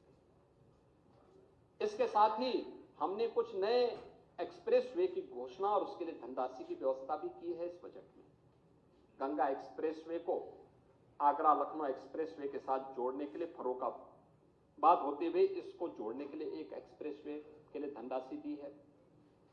हमने गंगा एक्सप्रेसवे को मिर्जापुर मां विंध्यवासिनी धाम से होते हुए भदोई, काशी, चंदौली होते हुए गाजीपुर को जोड़ने के लिए, पूर्वांचल एक्सप्रेसवे को चंदौली और सोनभद्र शक्तिनगर तक जोड़ने के लिए, गंगा एक्सप्रेसवे को प्रयागराज से चित्रकूट तक बुंदेलखंड एक्सप्रेसवे के साथ जोड़ने और इसी गंगा एक्सप्रेसवे को मेरठ से हरिद्वार के बीच में गंगा के पैदल जो भी उसमें आएंगे, अलाइनमेंट तय होने के बाद हमारी तो हार्दिक इच्छा है कि इसमें सुख तीर्थ भी आए और विदुरकुटी भी इसमें शामिल हो, क्योंकि दोनों हमारे पौराणिक तीर्थ हैं, भारत की विरासत के प्रतीक हैं। लेकिन अलॉटमेंट और एनजीटी के क्लियरेंस मिलने पर निर्भर करेगा। हमारी कनेक्टिविटी को हरिद्वार तक पहुंचाने की भी एक पूरी वो है, और उसको हम लोग आगे बढ़ाने का काम कर रहे हैं। प्रयागराज में 2-2 पुल के लिए पैसे की व्यवस्था की गई है। नैनी में सिग्नेचर ब्रिज के पैरेलल और शास्त्री ब्रिज के पैरेलल मां गंगा के ऊपर भी एक ब्रिज बनाने की कार्रवाई को भी 700 करोड़ रुपए की व्यवस्था हम लोगों ने बजट में ऑलरेडी कर दी है। तो ये सभी कार्यक्रम राज्य सरकार ने इस बजट में किए हैं, और इसीलिए ये कार्यक्रम हो रहे हैं। जेवर अंतर्राष्ट्रीय एयरपोर्ट का ट्रायल चल रहा है। हमारा प्रयास है इसी वर्ष हम उसको आगे बढ़ाएंगे। ये देश की नहीं, दुनिया का सबसे बड़े एयरपोर्ट में से एक होगा। और सरकार की बेहतरीन कानून व्यवस्था की स्थिति का परिणाम है कि 45 लाख करोड़ रुपए के एमओयू में से हम लोगों ने 15 लाख करोड़ को अब तक हम लोग जमीनी धरातल पर लागू कर चुके हैं, जिनमें से कई इकाइयां अपना प्रोडक्शन प्रारंभ कर चुकी हैं, और 60 लाख से अधिक युवा इसमें नौकरी और रोजगार प्राप्त किए हैं। आपने गोरखपुर की बात की। गोरखपुर में लगभग अब तक 15,000 करोड़ रुपए से अधिक का निवेश जमीनी धरातल पर उतर चुका है। वाराणसी में हमारा एक फ्रेड विलेज ही डेवलप हो रहा है, जो लॉजिस्टिक की दृष्टि से पूरे ईस्टर्न यूपी के कार्गो को वहां से हल्दिया पूर्वी बंदरगाह तक पहुंचाने का एक बेहतरीन माध्यम बनेगा। समस्या यह है कि इनके लिए अच्छा इंफ्रास्ट्रक्चर चाहिए और कानून व्यवस्था की बेहतर स्थिति चाहिए, और आप दोनों के दुश्मन हैं। आप लोग तो दोनों के दुश्मन रहे हैं।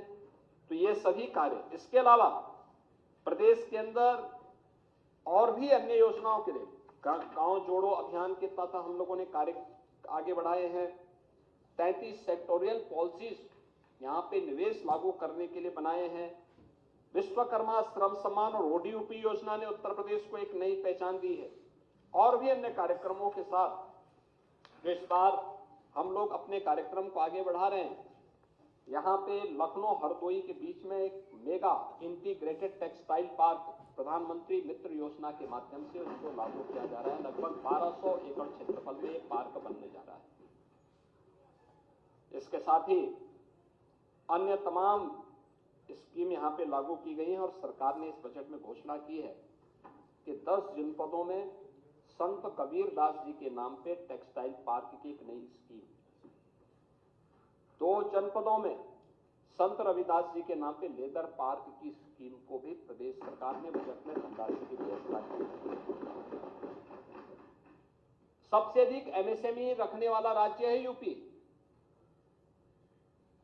96 लाख एमएसएमई यूनिट यूपी के पास है, और केवल रजिस्ट्रेशन पर 5 लाख की सुरक्षा बीमा प्रदान करने वाला राज्य अकेले यूपी है देश के अंदर। हमने वो भी व्यवस्था की है, और इसीलिए राज्य सरकार के द्वारा जो एक ईमानदार पहल की गई, चाहे वो ईज ऑफ डूइंग बिजनेस के लिए निवेश मित्र पोर्टल के माध्यम से निवेशकों के लिए, निवेश सारथी पोर्टल के माध्यम से एमओयू मॉनिटरिंग के लिए, और चाहे प्रोडक्ट जब कोई यूनिट अपना प्रोडक्शन प्रारंभ करती है तो सरकार के द्वारा इंसेंटिव वितरण करने के लिए भी हम लोगों ने जो मैकेनिज्म तैयार किया है वह हर एक व्यक्ति को अपनी ओर आकर्षित करता है। और इसीलिए आज ये उत्तर प्रदेश जो कभी देश के विकास का एक ब्रेकर माना जाता था, आज वह भारत की इकोनॉमी का एक ब्रेक थ्रू के रूप में लोग इसको स्मरण कर रहे हैं कि यह भारत की इकोनॉमी का एक ग्रोथ इंजन बनकर के उभरा है। ये 8 वर्ष के अंदर किए गए प्रयास का ही परिणाम है। पावर सेक्टर में भी आप लोगों ने बहुत सारी चीजों की चर्चा आप लोग करते हैं, अनर्गट लाभ करते हैं, बिना देखे करते हैं। आप लोगों ने तो उत्तर प्रदेश को अंधेरे में छोड़ा था। बिजली का इंफ्रास्ट्रक्चर भी नहीं दिया था। ट्रांसफार्मर चल जाता था तो महीनों और कभी कभी तो सप्ताह तक एक जनपद में एक सप्ताह आएगी, एक दिन में एक सप्ताह रात्रि को, और वो भी पूरी लाइट नहीं होती थी और चंदा इकट्ठा होता था। आज तो ऐसी स्थिति नहीं, आज तो समान रूप से बिजली मिल रही है। और प्रदेश के अंदर न केवल पावर प्रोडक्शन हमने बढ़ाया है बल्कि यहाँ की खपत को ही बढ़ाया। 16,000 मेगावाट बिजली की खपत हो पाती थी मात्र 17 तक, आज वह पीक सीजन में 33,000 मेगावाट तक पहुंच रही है, क्योंकि समान रूप से वितरण हो रहा है। हम लोगों ने तो कोई जाति नहीं देखी, कोई क्षेत्र नहीं देखा, कोई अन्य नहीं देखा। पूरे प्रदेश के अंदर जिला मुख्यालय, तहसील मुख्यालय, ग्रामीण क्षेत्र, 3 प्रकार की कैटेगरी तय करके सबको सुविधाएं दी। ग्रीन एनर्जी बने, कार्बन उत्सर्जन को कम किया जा सके, इसके लिए भी हम लोगों ने अनेक पर्यावरण की दृष्टि से इसके लिए अनेक प्रयास प्रारंभ किए और सरकार के द्वारा बनाए गए जो प्रयास हैं उसमें सरकार के द्वारा जो प्रयास प्रारंभ हुए उसके अच्छे परिणाम प्रारंभ हुए हैं और अयोध्या अब एक सोलर सिटी के रूप में डेवलप हो रही है। हमने 17 अन्य नगर निगमों को भी इसके साथ जोड़ने की कार्रवाई को आगे बढ़ाया है। प्रदेश में कृषि विकास की दर के बारे में आप कह रहे हैं, कृषि और किसान, अन्नदाता किसान हमारी प्राथमिकता का विषय है, हमारी पहचान है। हमारा अन्नदाता किसान जब पसीना बहाता है तब देश का पेट भरता है। अन्नदाता किसान की मेहनत का परिणाम है कि उत्तर प्रदेश खाद्यान्न उत्पादन में देश के अंदर नंबर 1 पर है और आज 16-17 में जो 8.6% की किसान जो विकास दर थी, कृषि विकास दर थी, आज वह लगभग 14% तक पहुंचा है। महोदय, इसके साथ ही उत्तर प्रदेश में हमारी सरकार ने आने के साथ ही जो कार्यक्रम उठाए थे, कर्ज माफी के कार्यक्रम के साथ ही प्रधानमंत्री फसल बीमा योजना, प्रधानमंत्री किसान सम्मान योजना, प्रधानमंत्री किसान सिंचाई योजना और इसके साथ ही निःशुल्क सिंचाई की योजना 14 लाख जो ट्यूबवेल्स की हमने बिल माफ किए थे और उनको हमेशा बिजली की बिल देने की व्यवस्था की और इसके साथ ही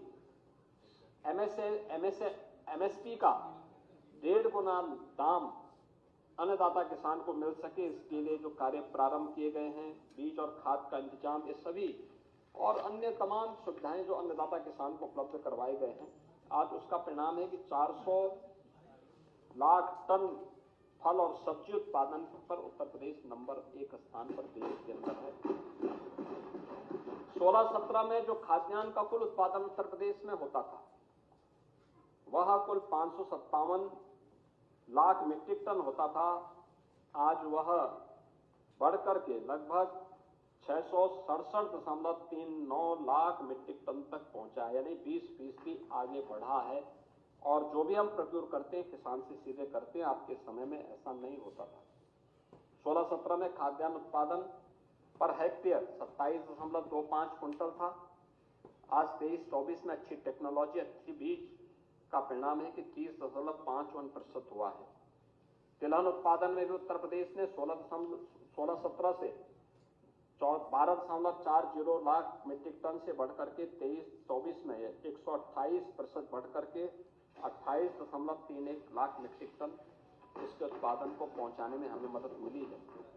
2.5 करोड़ किसान प्रधानमंत्री किसान सम्मान निधि का लाभ उत्तर प्रदेश में प्राप्त कर रहे हैं और इसके साथ ही अन्नदाता किसानों के साथ साथ गन्ना किसानों को हम लोगों ने 2017 से अब तक 2,73,000 करोड़ रुपए का गन्ना मूल्य का भुगतान भी किया है। 95 से 17 के बीच वह कुल गन्ना मूल्य से अगर इसकी तुलना करें 22 वर्ष में जितना गन्ना मूल्य भुगतान किया था, हम लोगों ने 8 वर्ष में उसका लगभग उससे भी अधिक 60,000 करोड़ अतिरिक्त गन्ना मूल्य का भुगतान गन्ना किसानों को किया। आज 119 चीनी मिलें हमारे यहाँ क्रियाशील हैं, 3 नई चीनी मिलें हम लोगों ने स्थापित की हैं, 6 चीनी मिलों का हम लोगों ने पुनर्संचालन किया है और 30 चीनी मिलों की क्षमता का विस्तार भी करने में हमें सफलता प्राप्त की है और 1.25 लाख नए नौकरी इसके माध्यम से सृजित करने में भी सरकार को सफलता प्राप्त हुई है। 285 नई खांडसारी इकाइयों को भी गठित करने में सरकार को सफलता प्राप्त हुई और जिसके माध्यम से लगभग 42,000 लोगों को रोजगार इसके माध्यम से प्राप्त हुआ है और सरकार ने इस बजट में भी कुछ चीनी मिलों के एक्सपेंशन या जो बंद थे उनको पुनर्चलाने के लिए पैसे की व्यवस्था की है। इथेनॉल उत्पादन में भी आज उत्तर प्रदेश 2017 में जो कुल 42 करोड़ लीटर इथेनॉल उत्पादन होता था, आज 23-24 में बढ़कर के 177 करोड़ लीटर हो गया है और ये देश में नंबर 1 पर है। तो सरकार के द्वारा जो कार्य प्रारंभ किए गए, अगर आप गेहूं और धान के उसमें देखेंगे तो 2012 से 17 के बीच 19 लाख किसानों से कुल 94.38 लाख मीट्रिक टन खरीद हुई है। ये किसान थे नाम, लेकिन ये बिचौलियों से खरीदा जाता था, कोई प्रोक्योरमेंट सेंटर नहीं लगाया जाता था। इसमें 12,808 करोड़ रुपए का भुगतान हुआ और 17-18 से लेकर के 24-25 के बीच हम लोगों ने, जो आप 19 लाख लोगों से खरीदते थे, हम लोगों ने 49,69,576 किसानों से खरीदा है। जो आप खरीदते थे कुल 94,38,000 का हम लोगों ने खरीदा है। जो 94,38,000 मीट्रिक टन गेहूं की कुल खरीद की थी, हम लोगों ने खरीदा है 233,99,000 मीट्रिक टन, आपसे 2.5 गुना अधिक खरीदा है। और किसानों को गन्ना मूल्य का भुगतान किया है 43,424 करोड़, यानी 3.5 गुना अधिक भुगतान गन्ना किसान को उन अन्नदाता किसानों के खाते में किया गया है। ऐसे धान की खरीद में 12 से 17 के बीच में आपने 14,87,919 लोगों से 123.61 लाख मीट्रिक टन धान खरीदा, 17,190 करोड़ रुपए का भुगतान किया। 17-18 से 2024-25 के बीच हम लोगों ने 69,82,716 किसानों से आपसे 5 गुना अधिक यानी एक खरीद हुई है। 456,86,000 मीट्रिक टन यानी 3 गुना अधिक धान खरीद की गई और 88,746 करोड़ से अधिक भुगतान, 5 गुना से अधिक भुगतान किया गया। ये है किसानों को दिया जाने वाला जो लाभ है। ऐसे बाजरा खरीद में, ऐसे ज्वार की खरीद में, ऐसे ही मक्का की खरीद में सरकार ने सीधे उन तक ये योजना पहुंचाई है। और मुझे बताते हुए प्रसन्नता है कि अन्नदाता किसान के जीवन में खुशहाली आए, इसके लिए उन्नत बीज उसे प्राप्त हो। जो आज के समय में चैलेंज है सरकार के सामने और देश और दुनिया के सामने ग्लोबल वार्मिंग का, इसका सर्वाधिक प्रभाव पड़ने वाला है अन्नदाता किसान पर। इसके लिए ग्लोबल वार्मिंग से मुक्त ऐसा बीज जो इसकी चपेट में न आए, पैदावार उससे कम न हो, और इसके लिए हम लोगों ने एक सीड पार्क लखनऊ में बनाने के लिए 251 करोड़ रुपए की घोषणा की है। और मुझे बताते हुए प्रसन्नता है कि सीड पार्क किसानों के मसीहा चौधरी चरण सिंह जी के नाम पर इसी लखनऊ में अन्नदाता किसानों के लिए उनकी आमदनी कई गुना बढ़े। हमने बुंदेलखंड समेत 26 जनपदों में यूपी एग्रीज के अंतर्गत 4,000 करोड़ रुपए के निवेश में एक कृषि क्षेत्र में क्रांतिकारी बदलाव लाने के लिए भी एक नए कदम को आगे बढ़ाया है। और मुझे बताते हुए प्रसन्नता है कि अन्नदाता किसानों की सुविधा के लिए हर जनपद की प्रमुख मंडी में माता सबरी के नाम पर एक कैंटीन और विश्रामालय बनाने की भी घोषणा सरकार ने की है। उसने बजट का प्रावधान किया है। कैंटीन में कम दाम पर अन्नदाता किसान को भोजन, चाय और अन्य जलपान उपलब्ध हो पाएगा, ये हम उसके माध्यम से सुनिश्चित करेंगे। मुख्यमंत्री कृषक दुर्घटना बीमा योजना के अंतर्गत प्रदेश सरकार ने किसान के परिवार के सदस्यों के साथ साथ बटाईदार को भी इसमें लिया है और बजट में 1,050 करोड़ रुपए का प्रावधान इसमें किया है। ये सरकार के द्वारा इसमें व्यवस्था की गई है। और आप लोग बार बार निराश्रित गोवंश की चर्चा करते हैं, तो मैं आपको बता देना चाहता हूं कि ये जो निराश्रित गोवंश है यह सरकार का नहीं है, ये आप ही लोगों का है जो दूध पी करके सड़कों पे छोड़ते हैं और सड़कों पे छोड़ करके फिर इसके लिए सरकार को कोसते हैं। लेकिन हमारी सरकार ने इसके लिए कदम उठाए हैं। 12,50,000 से अधिक गोवंश में गोवंश के लिए 7,713 गोआश्रय स्थल वर्तमान में सरकार के द्वारा संचालित हो रहे हैं और निराश्रित गोवंश सहभागिता योजना के अंतर्गत भी 1,05,000 पशुपालकों को 1,63,000 गोवंश सुपुर्द किए गए हैं और इस बार भी निराश्रित गोवंश के लिए 2,000 करोड़ रुपए की व्यवस्था हम लोगों ने बजट में की। महोदय, शिक्षा और स्वास्थ्य, इसको मानव पूंजी का पोटेंशियल माना जाता है और शिक्षा, रोजगार, उद्यमिता हमारी सरकार की प्राथमिकता है। सरकार ने इस बारे में कहा है, इसके लिए अनेक प्रयास प्रारंभ किए हैं। ऑपरेशन कायाकल्प उसी स्कीम का एक हिस्सा था। बेसिक शिक्षा परिषद द्वारा संचालित प्राथमिक और उच्च माध्यमिक विद्यालयों में भी अवस्थापना सुविधाओं के विकास के लिए 2,000 करोड़ की व्यवस्था सरकार ने की है। पीएम श्री योजना के अंतर्गत 580 करोड़ रुपए की व्यवस्था की है। प्राथमिक विद्यालयों को स्मार्ट स्कूल से जोड़ने के लिए भी 300 करोड़ रुपए की व्यवस्था की है। इसके साथ ही एनसीसी एकेडमी के निर्माण की कार्रवाई हो, राजकीय पॉलिटेक्निक में नवीन टेक्नोलॉजी के साथ ड्रोन टेक्नोलॉजी आए, आर्टिफिशियल इंटेलिजेंस आए, रोबोटिक आए, इन सभी के लिए 3D प्रिंटिंग की वहां पे हम लोग प्रशिक्षण दे सकें, इसके लिए भी 100 करोड़ रुपए की व्यवस्था की गई है। और वाराणसी और आगरा के लिए साइंस सिटी के साथ साथ वहां पर नक्षत्रशाला की स्थापना हो सके, इसके लिए भी धनराशि की व्यवस्था बजट में की गई है।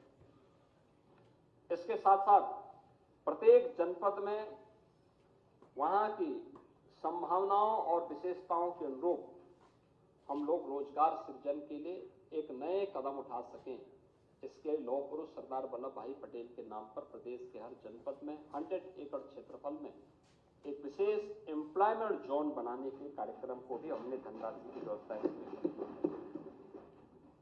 राज्य सरकार के द्वारा 10 संत कबीर दास वस्त्र उद्योग पार्क और 2 संत रविदास इसमें पार्क, लेदर पार्क बनाने की कार्रवाई को भी उसमें बजट में इसकी व्यवस्था की है। और मुझे बताते हुए प्रसन्नता है कि जो आउटसोर्सिंग के कार्मिक थे, आउटसोर्सिंग के इन कार्मिकों को जिनका शोषण होता था, हम लोगों ने इस बजट में व्यवस्था सुनिश्चित की है कि आउटसोर्सिंग के इन कार्मिकों को 16,000 से लेकर के 18,000 रुपये प्रति माह दिया जा सके। इसके लिए आरक्षण के नियमों का पालन करते हुए उत्तर प्रदेश में एक आउटसोर्सिंग कारपोरेशन का गठन भी हम लोग करने जा रहे हैं, जिससे उन्हें भ्रष्टाचार से भी मुक्त किया जा सके और किसी भी प्रकार के शोषण से मुक्त एक व्यवस्था दे सकें। दीनदयाल उपाध्याय ग्रामीण कौशल्य योजना में 427 करोड़ रुपए और वानिकी और औद्यानिक विश्वविद्यालय के निर्माण के लिए 50 करोड़ रुपए की व्यवस्था के साथ साथ मुख्यमंत्री युवा उद्यमी विकास योजना, जिसके बारे में मैंने पिछले भाषण में भी चर्चा की थी, इसके लिए भी धनराशि की व्यवस्था बजट में की गई है। महोदय, प्रदेश में मेडिकल कॉलेज और स्वास्थ्य सेक्टर में जो कार्य हुए हैं, हर जिले में डायलिसिस की सुविधा हो, MRI की सुविधा हो, वहां पर CT स्कैन की सुविधा प्राप्त हो सके, सरकार ने पहले ही इसके बारे में कदम बढ़ाए थे। और आज मुझे बताते हुए प्रसन्नता है कि 1950 के पहले से 17 तक कुल 12 गवर्नमेंट मेडिकल कॉलेज बन पाए थे और आज मुझे बताते हुए प्रसन्नता है कि प्रदेश के अंदर 44 राज्य सरकार के द्वारा संचालित मेडिकल कॉलेज हैं और निजी क्षेत्र में भी कुल मिलाकर के 80 मेडिकल कॉलेज आज के दिन पे चल रहे हैं। इसके साथ ही बलिया और बरेली बल्लामपुर में हम लोग एक मेडिकल कॉलेज के लिए भी धनराशि की व्यवस्था का प्रावधान इसमें किए हैं। मुझे लगता है बलिया के माननीय सदस्य को अच्छा नहीं लग रहा है? नहीं, आपने बोला नहीं, लाल बिहारी, कम से कम लाल बिहारी का जवाब दे देते हैं कि लाल बिहारी किसी काम के नहीं है, बेकार खड़े होते हैं, बवासीर के मरीज हैं। लेकिन इसके धनराशि की व्यवस्था की गई है, आप ही के बोझ को कम करेंगे। सब कुछ नहीं है सर, संसाधन जो है इसमें बढ़ा दिए जाए, मानवर मशीनें नहीं। मेडिकल कॉलेज अपने आप में फुल फ्लेज संस्थान होता है और सभी प्रकार की सुविधाओं से युक्त होता है और सरकार उस दिशा में कदम बढ़ा रही है। आप लोग जो है अपने स्तर पर कुछ करेंगे नहीं, लेकिन अगर कहीं से प्रारंभ होता है तो उसमें फिर अपना वहां पे माइक्रोस्कोप लेकर के ढूंढते हैं कहां पे कौन सी चीज निकाले। नहीं, विपक्ष सार्थक चर्चा हो, लाल बिहारी बैठिए, आलोचना सार्थक हो।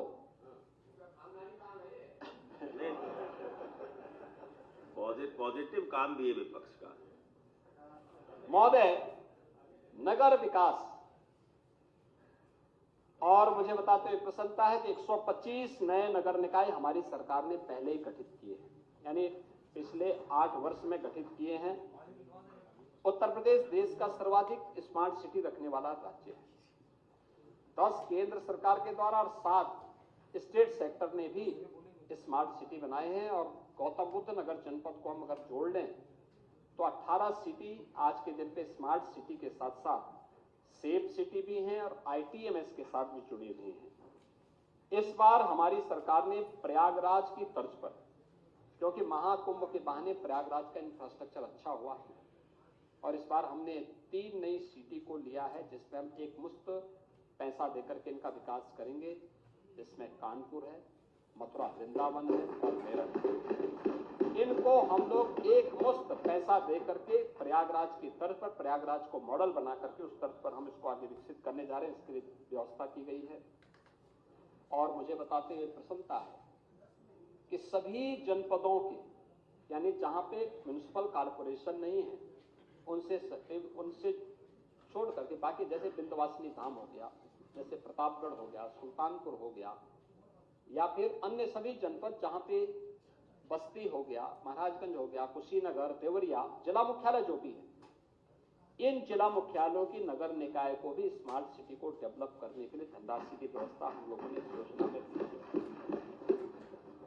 इसके साथ ही PM आवास योजना शहरी के लिए भी धनराशि की व्यवस्था इसमें की गई है और जल जमाव से मुक्ति के लिए कि urban flood and storm water drainage scheme के लिए भी 1000 करोड़ रुपए की व्यवस्था इस बजट में की गई है। देश के अंदर पहली रैपिड रेल दिल्ली गाजियाबाद के बाद अब मेरठ तक ये पूरी जून तक पूरी हो जाएगी। नगरीय क्षेत्र में पेयजल की स्कीम के लिए अमृत 2 में भी इस कार्यक्रम को आगे बढ़ाया जा सके, इसके लिए 4100 करोड़ रुपए की व्यवस्था की गई है और लखनऊ को स्टेट कैपिटल रीजन के रूप में डेवलप किया जा सके, इसके लिए भी हम लोगों ने व्यवस्था की है। मुख्यमंत्री green road infrastructure development scheme के अंतर्गत भी 800 करोड़ रुपए की व्यवस्था इस बजट में की गई है। ग्रामीण विकास सेक्टर में भी प्रत्येक ग्राम पंचायत में उत्सव भवन का निर्माण हो। शादी ब्याह, मांगलिक कार्यक्रम या कोई बैठक, कोई अन्य कार्यक्रम करने हो, इसके लिए एक आयोजन का स्थल बने, इसके लिए धनराशि की व्यवस्था की जा रही है। PM आवास योजना में ग्रामीण क्षेत्र में 36 लाख से अधिक आवासों का निर्माण अब तक हो चुका है और इसके साथ ही इस बार भी 4882 करोड़ और मुख्यमंत्री आवास योजना में 1200 करोड़ रुपए की व्यवस्था की गई है। हर ग्राम पंचायत में डिजिटल लाइब्रेरी की स्थापना हो, 454 करोड़ रुपए की व्यवस्था भी इसके लिए की गई है।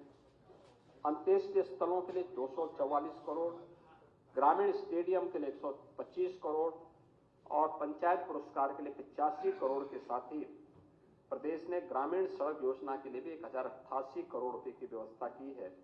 और इसके अलावा प्रदेश में सरकार ने यह भी तय किया है, आशा, आंगनबाड़ी, ANM, होमगार्ड, PID जवान, गांव चौकीदार, शिक्षा मित्र, बेसिक शिक्षा विभाग के निदेशक, अनुबंधित कार्मिक, इन सबको सरकार आयुष्मान भारत या मुख्यमंत्री जन आरोग्य योजना में 5 लाख रुपए की स्वास्थ्य बीमा का कवर किया।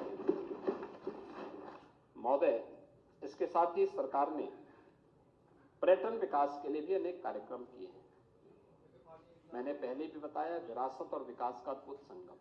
आस्था भी आजीविका और अर्थव्यवस्था का आधार बन सकती है। ये महाकुंभ प्रयागराज ने एक नया रास्ता दिखाया है दुनिया को। पहले माना जाता था कि आस्था का विषय ये व्यक्तिगत विषय है, इससे अर्थव्यवस्था कमजोर होती है। लेकिन प्रयागराज कुंभ ने कहा नहीं, अर्थव्यवस्था को मजबूती के लिए सबसे सशक्त माध्यम, और हमने देखा है ना 7,500 करोड़ खर्च किया और बदले में प्रदेश को 3.5 लाख करोड़ रुपए का लाभ प्राप्त हुआ।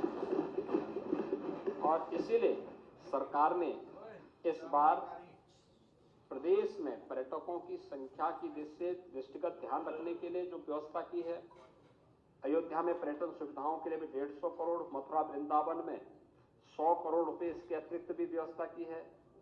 बांके बिहारी मंदिर और मथुरा वृंदावन कॉरिडोर के विकास के लिए 150 करोड़ रुपए की व्यवस्था की है। मिर्जापुर में भी हम लोगों ने 200 करोड़ रुपए की व्यवस्था की है।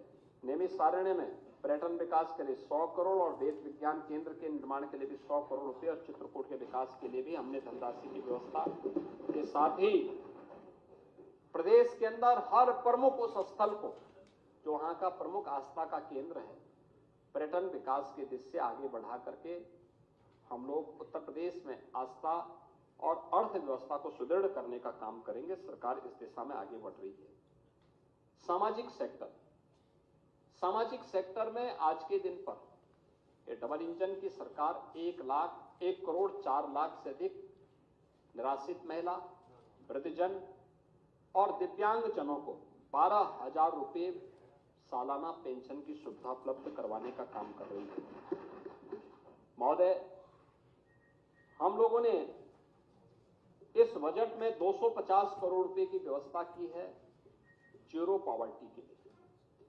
जीरो पॉवर्टी के लक्ष्य को प्राप्त करने के लिए 17 प्रकार की स्कीम को कन्वर्जन के माध्यम से उस परिवार को देने, और जो किसी स्कीम में नहीं आता उसके लिए अतिरिक्त पैसे की व्यवस्था।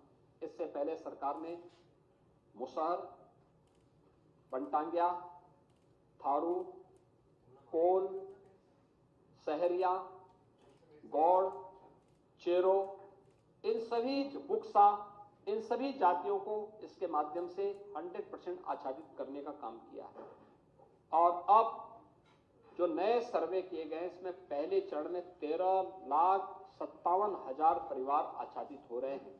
इन्हें 100% सिचुएशन के लक्ष्य तक पहुंचाने के लिए सरकार प्रतिबद्ध है, और उसके लिए सरकार ने जीरो पॉवर्टी के लिए भी 250 करोड़ रुपए की व्यवस्था पहले चरण में की है। आप लोग बड़ा जो है प्रोपोगंडा करते हैं। निराश्रित महिला पेंशन आपके समय में मात्र मिल पाती थी 9,66,706 निराश्रित महिलाओं को, और आज हम दे रहे हैं 34,14,000 निराश्रित महिलाओं को पेंशन।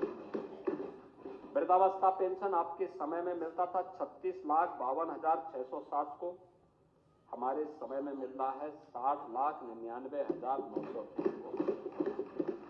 दिव्यांगजन पेंशन आपके समय में मिलता था 8,75,942 को, हमारे समय में मिल रहा है 11,03,739 को। कुष्ठावस्था पेंशन आपके समय में मिलती थी 4,765 लोगों को, और हमारे समय में मिल रही है 12,361 लोगों को। और दूसरा अंतर है, आप पैसा देते थे कुल 300 रुपया, हम दे रहे हैं 1,000 रुपया।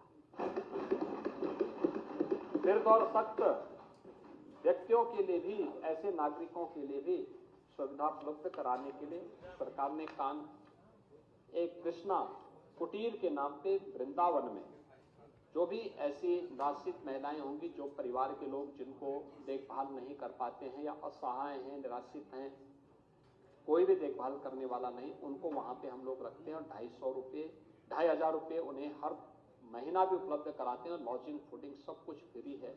ऐसी 1,000 महिलाओं के लिए हम लोगों ने व्यवस्था की है, और प्रदेश के अंदर 4 अन्य स्थानों पर उसके निर्माण के लिए धनराशि की है। इसके अलावा बुजुर्ग माँ बाप को भी, भाई कोई औरंगजेब कोई पैदा हो ही गया तो अपने बाप को वह कैद न करे, उन बुजुर्गों के लिए ओल्ड एज होम के निर्माण के लिए भी धनराशि की व्यवस्था हम लोगों ने इसमें की है।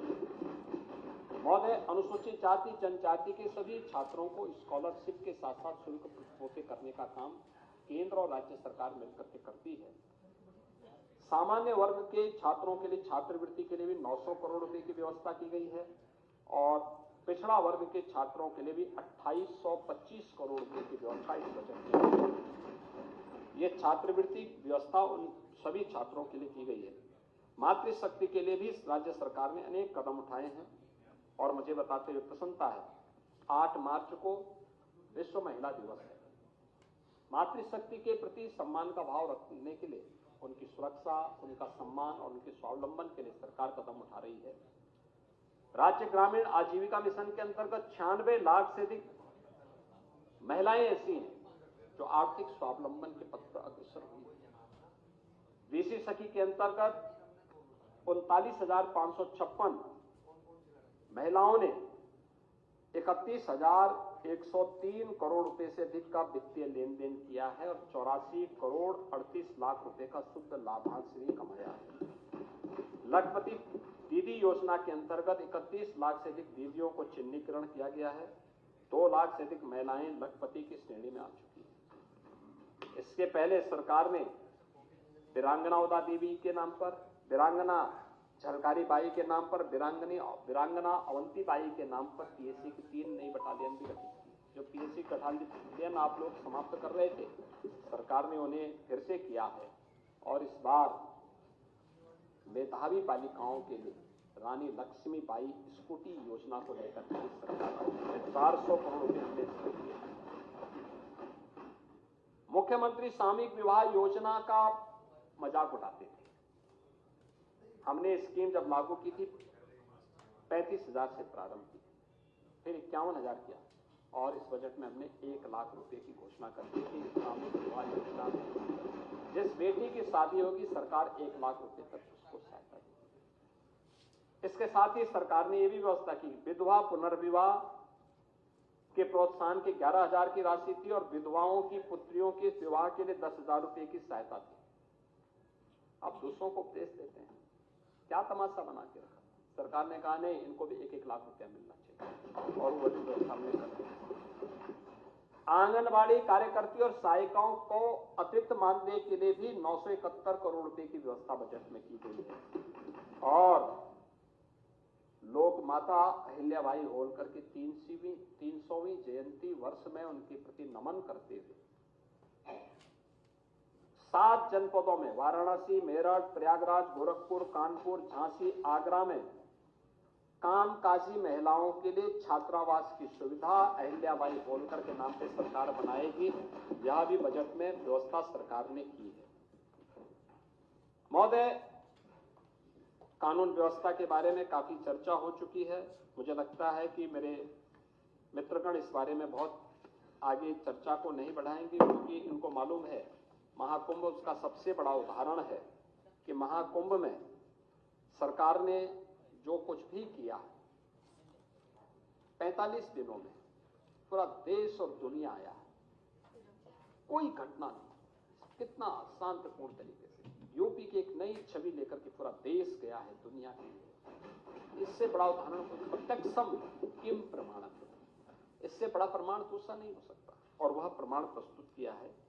लेकिन फिर भी अगर आप जानना चाहेंगे तो मैं आपको कुछ चीजें जरूर बता दूं। देखिए, इसमें जो ये किया गया है, यह इसको करने के लिए सरकार ने कुछ कदम उठाए, खासतौर पर पुलिस रिफॉर्म के लिए और उनके इंफ्रास्ट्रक्चर के लिए जो सरकार ने कदम उठाए थे, उसके परिणाम भी किस रूप में सामने आए हैं। आप देखें, इस दौरान 17 से अब तक हम लोगों ने 91 अग्निशमन केंद्र स्वीकृत किए, एटीएस की 5 यूनिट नई गठित की, एसएसएफ की हमने 2 नई वाहनियां गठित की, एसटीएफ की 6 नई यूनिट गठित की। इसके अलावा 21 क्षेत्राधिकारियों के लिए आवास और 22 के लिए कार्यालय का गठन भी किया।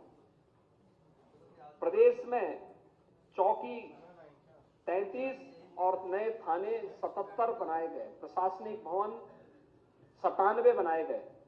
थाना और हॉस्टल बैरक में खर्च हुआ है, यानी 947 ऐसे थाने और के अंदर उन्हें बैरक आदि बनाने की सुविधा दी गई। पीएससी की बहानियों में 36 पीएससी की बहानियों में बैरक बनाए गए। इसके अलावा पीएससी बहानी की आवासीय और अनावासीय व्यवस्था में भी 5-5 में व्यवस्था की। 8 नई पुलिस लाइन का निर्माण भी हमारी सरकार ने किया, पैसा उपलब्ध कराया। पुलिस लाइन में ट्रांजिट हॉस्टल के लिए भी 41 ऐसे पुलिस लाइन में ट्रांजिट हॉस्टल नहीं था, वो भी उपलब्ध करवाया। महिला के लिए अलग, पुलिस लाइन में पुरुष हॉस्टल के लिए 56 और पुलिस लाइन में महिला हॉस्टल के लिए 63 ऐसे स्थानों पे नहीं थे, उनको उपलब्ध करवाया गया। प्रशिक्षण संस्थान के अनावासीय भवन में 8 ऐसे थे जिनका हमने नए गठन किए और उनकी आवासीय व्यवस्था के लिए भी धनराशि उपलब्ध की। Uttar Pradesh state forensic institute का गठन और उसका निर्माण के साथ साथ उसको चालू किया लखनऊ में। इसके अलावा 5 नए महिला थाने के लिए धनराशि दी गई।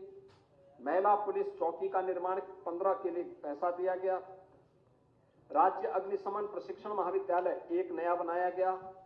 विधि प्रयोगशाला 4 नई बनाई गई और साइबर थाना, हर जनपद में एक साइबर थाना हो, यह भी बनाया गया।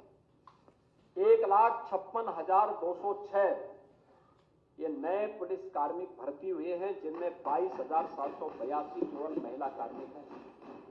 आप अनुमान करिए 1950 से 17 तक केवल 10,000 महिला पुलिस कार्मिक और अकेले 17 से अब तक हमने 1 लाख यानी 22,700 की भर्ती केवल महिलाओं को की और कुल 1,56,207 की भर्ती हुई है और अभी हमारी 60,200 की भर्ती बहुत शीघ्र आने वाली है। इसके अलावा प्रमोशन 1,53,530 को हम लोगों ने प्रमोशन भी उपलब्ध करवाया है। जो सामान्य प्रमोशन होता है ये सभी उपलब्ध करवाए गए।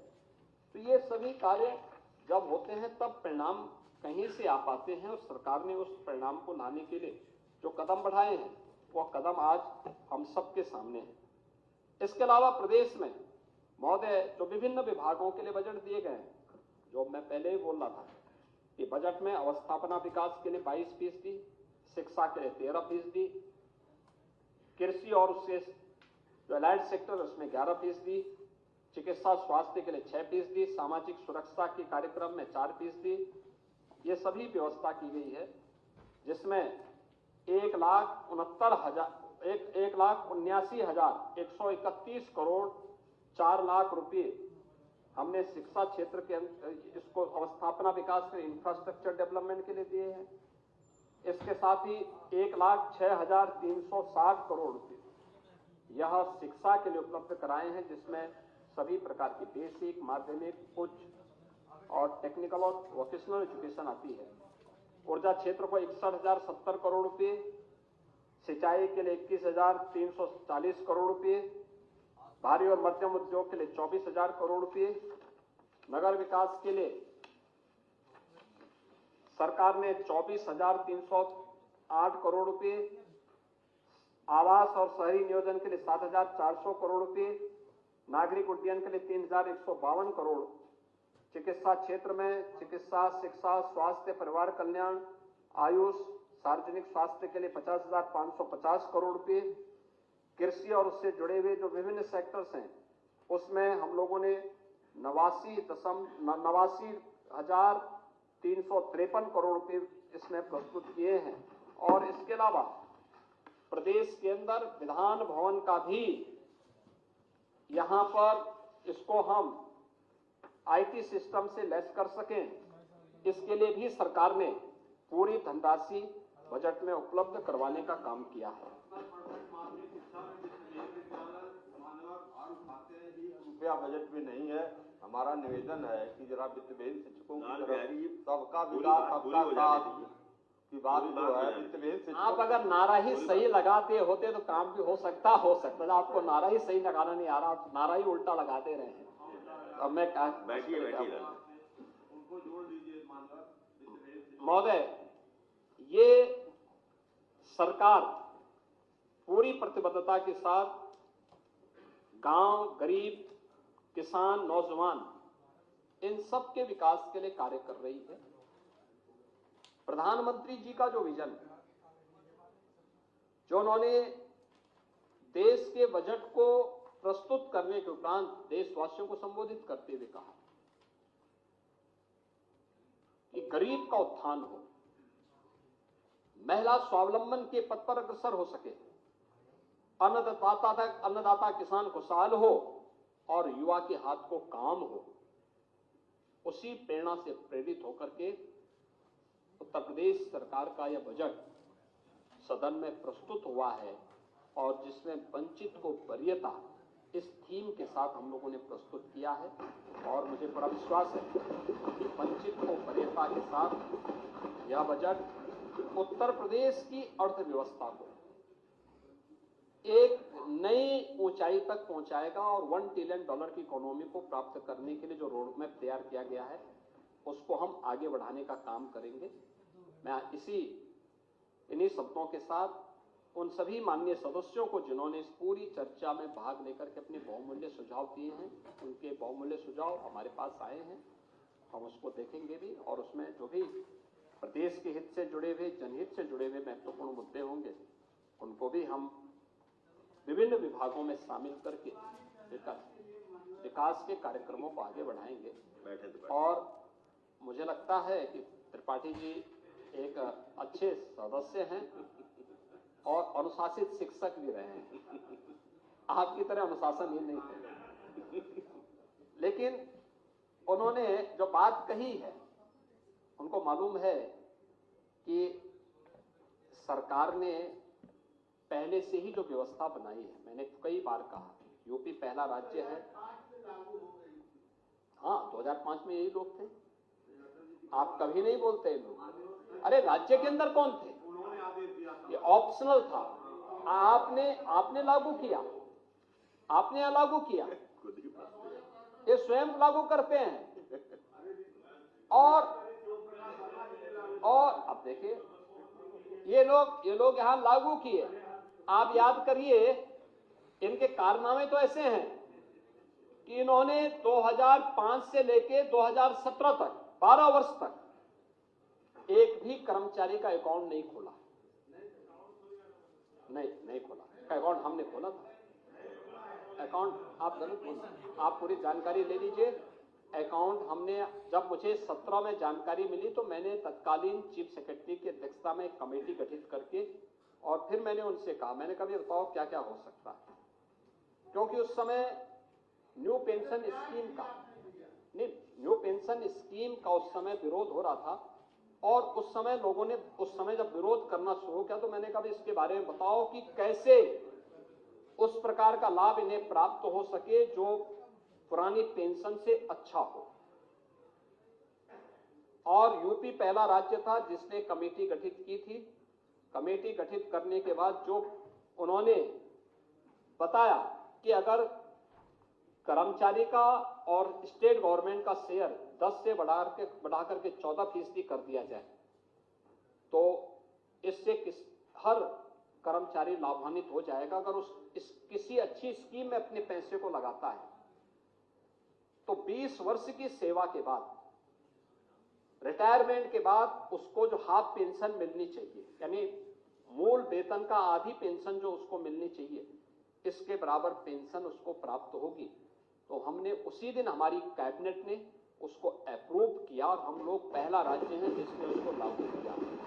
यहां तक कि 2005 से 17 के बीच में कोई अकाउंट नहीं खुला था। हम लोगों ने एक साथ उन सभी लाखों कर्मचारियों का अकाउंट खोल करके एक मुश्त, आप सोचिए 36,000, पहले एक खजाना खाली था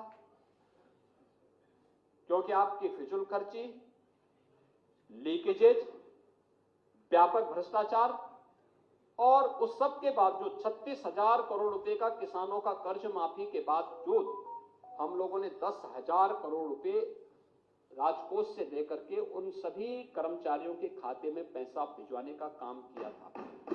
और राज्य सरकार उत्तर प्रदेश पहला राज्य था जिसने इसको लागू कराया।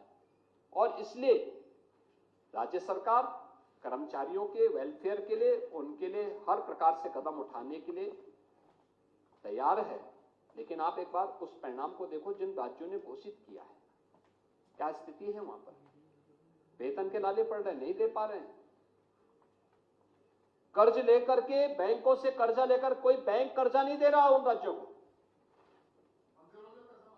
मंदिरों से पैसा मांग रहे हैं। मंदिर में तो पैसा रहेगा, भगवान जहां लक्ष्मी जी रहेगी वहां पैसा नहीं रहेगा तो क्या रहेगा।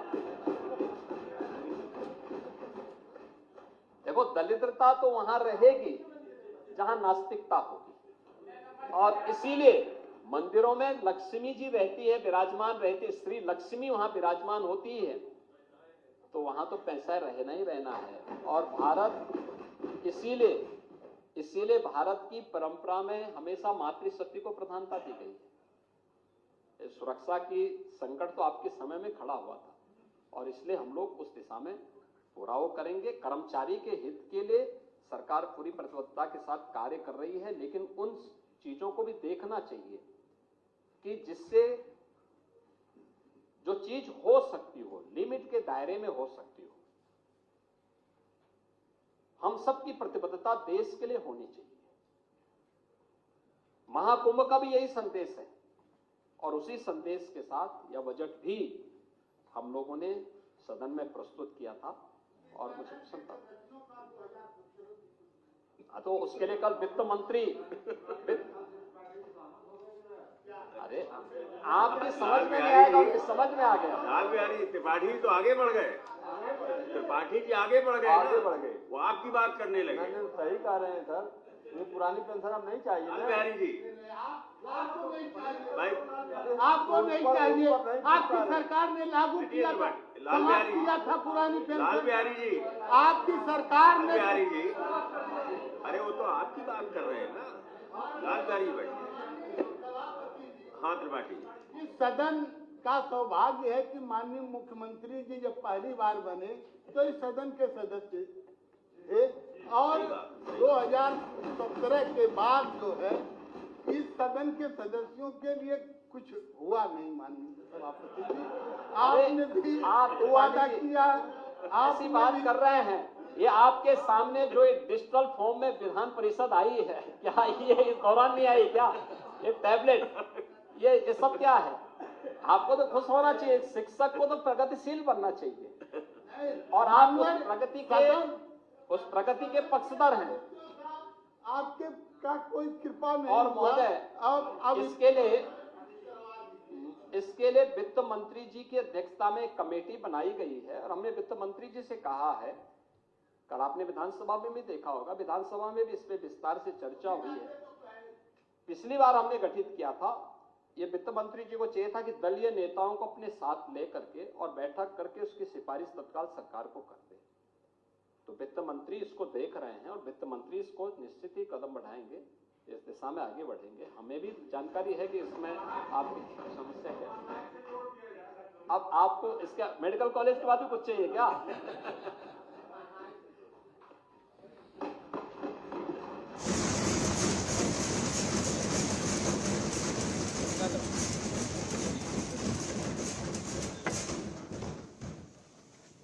माननीय मुख्यमंत्री जी का धन्यवाद, और उनके उद्बोधन के बाद अब ये चर्चा पूरी हो गई, और अब हम सूचनाएं लेते हैं। नियमित स्वतंत्रता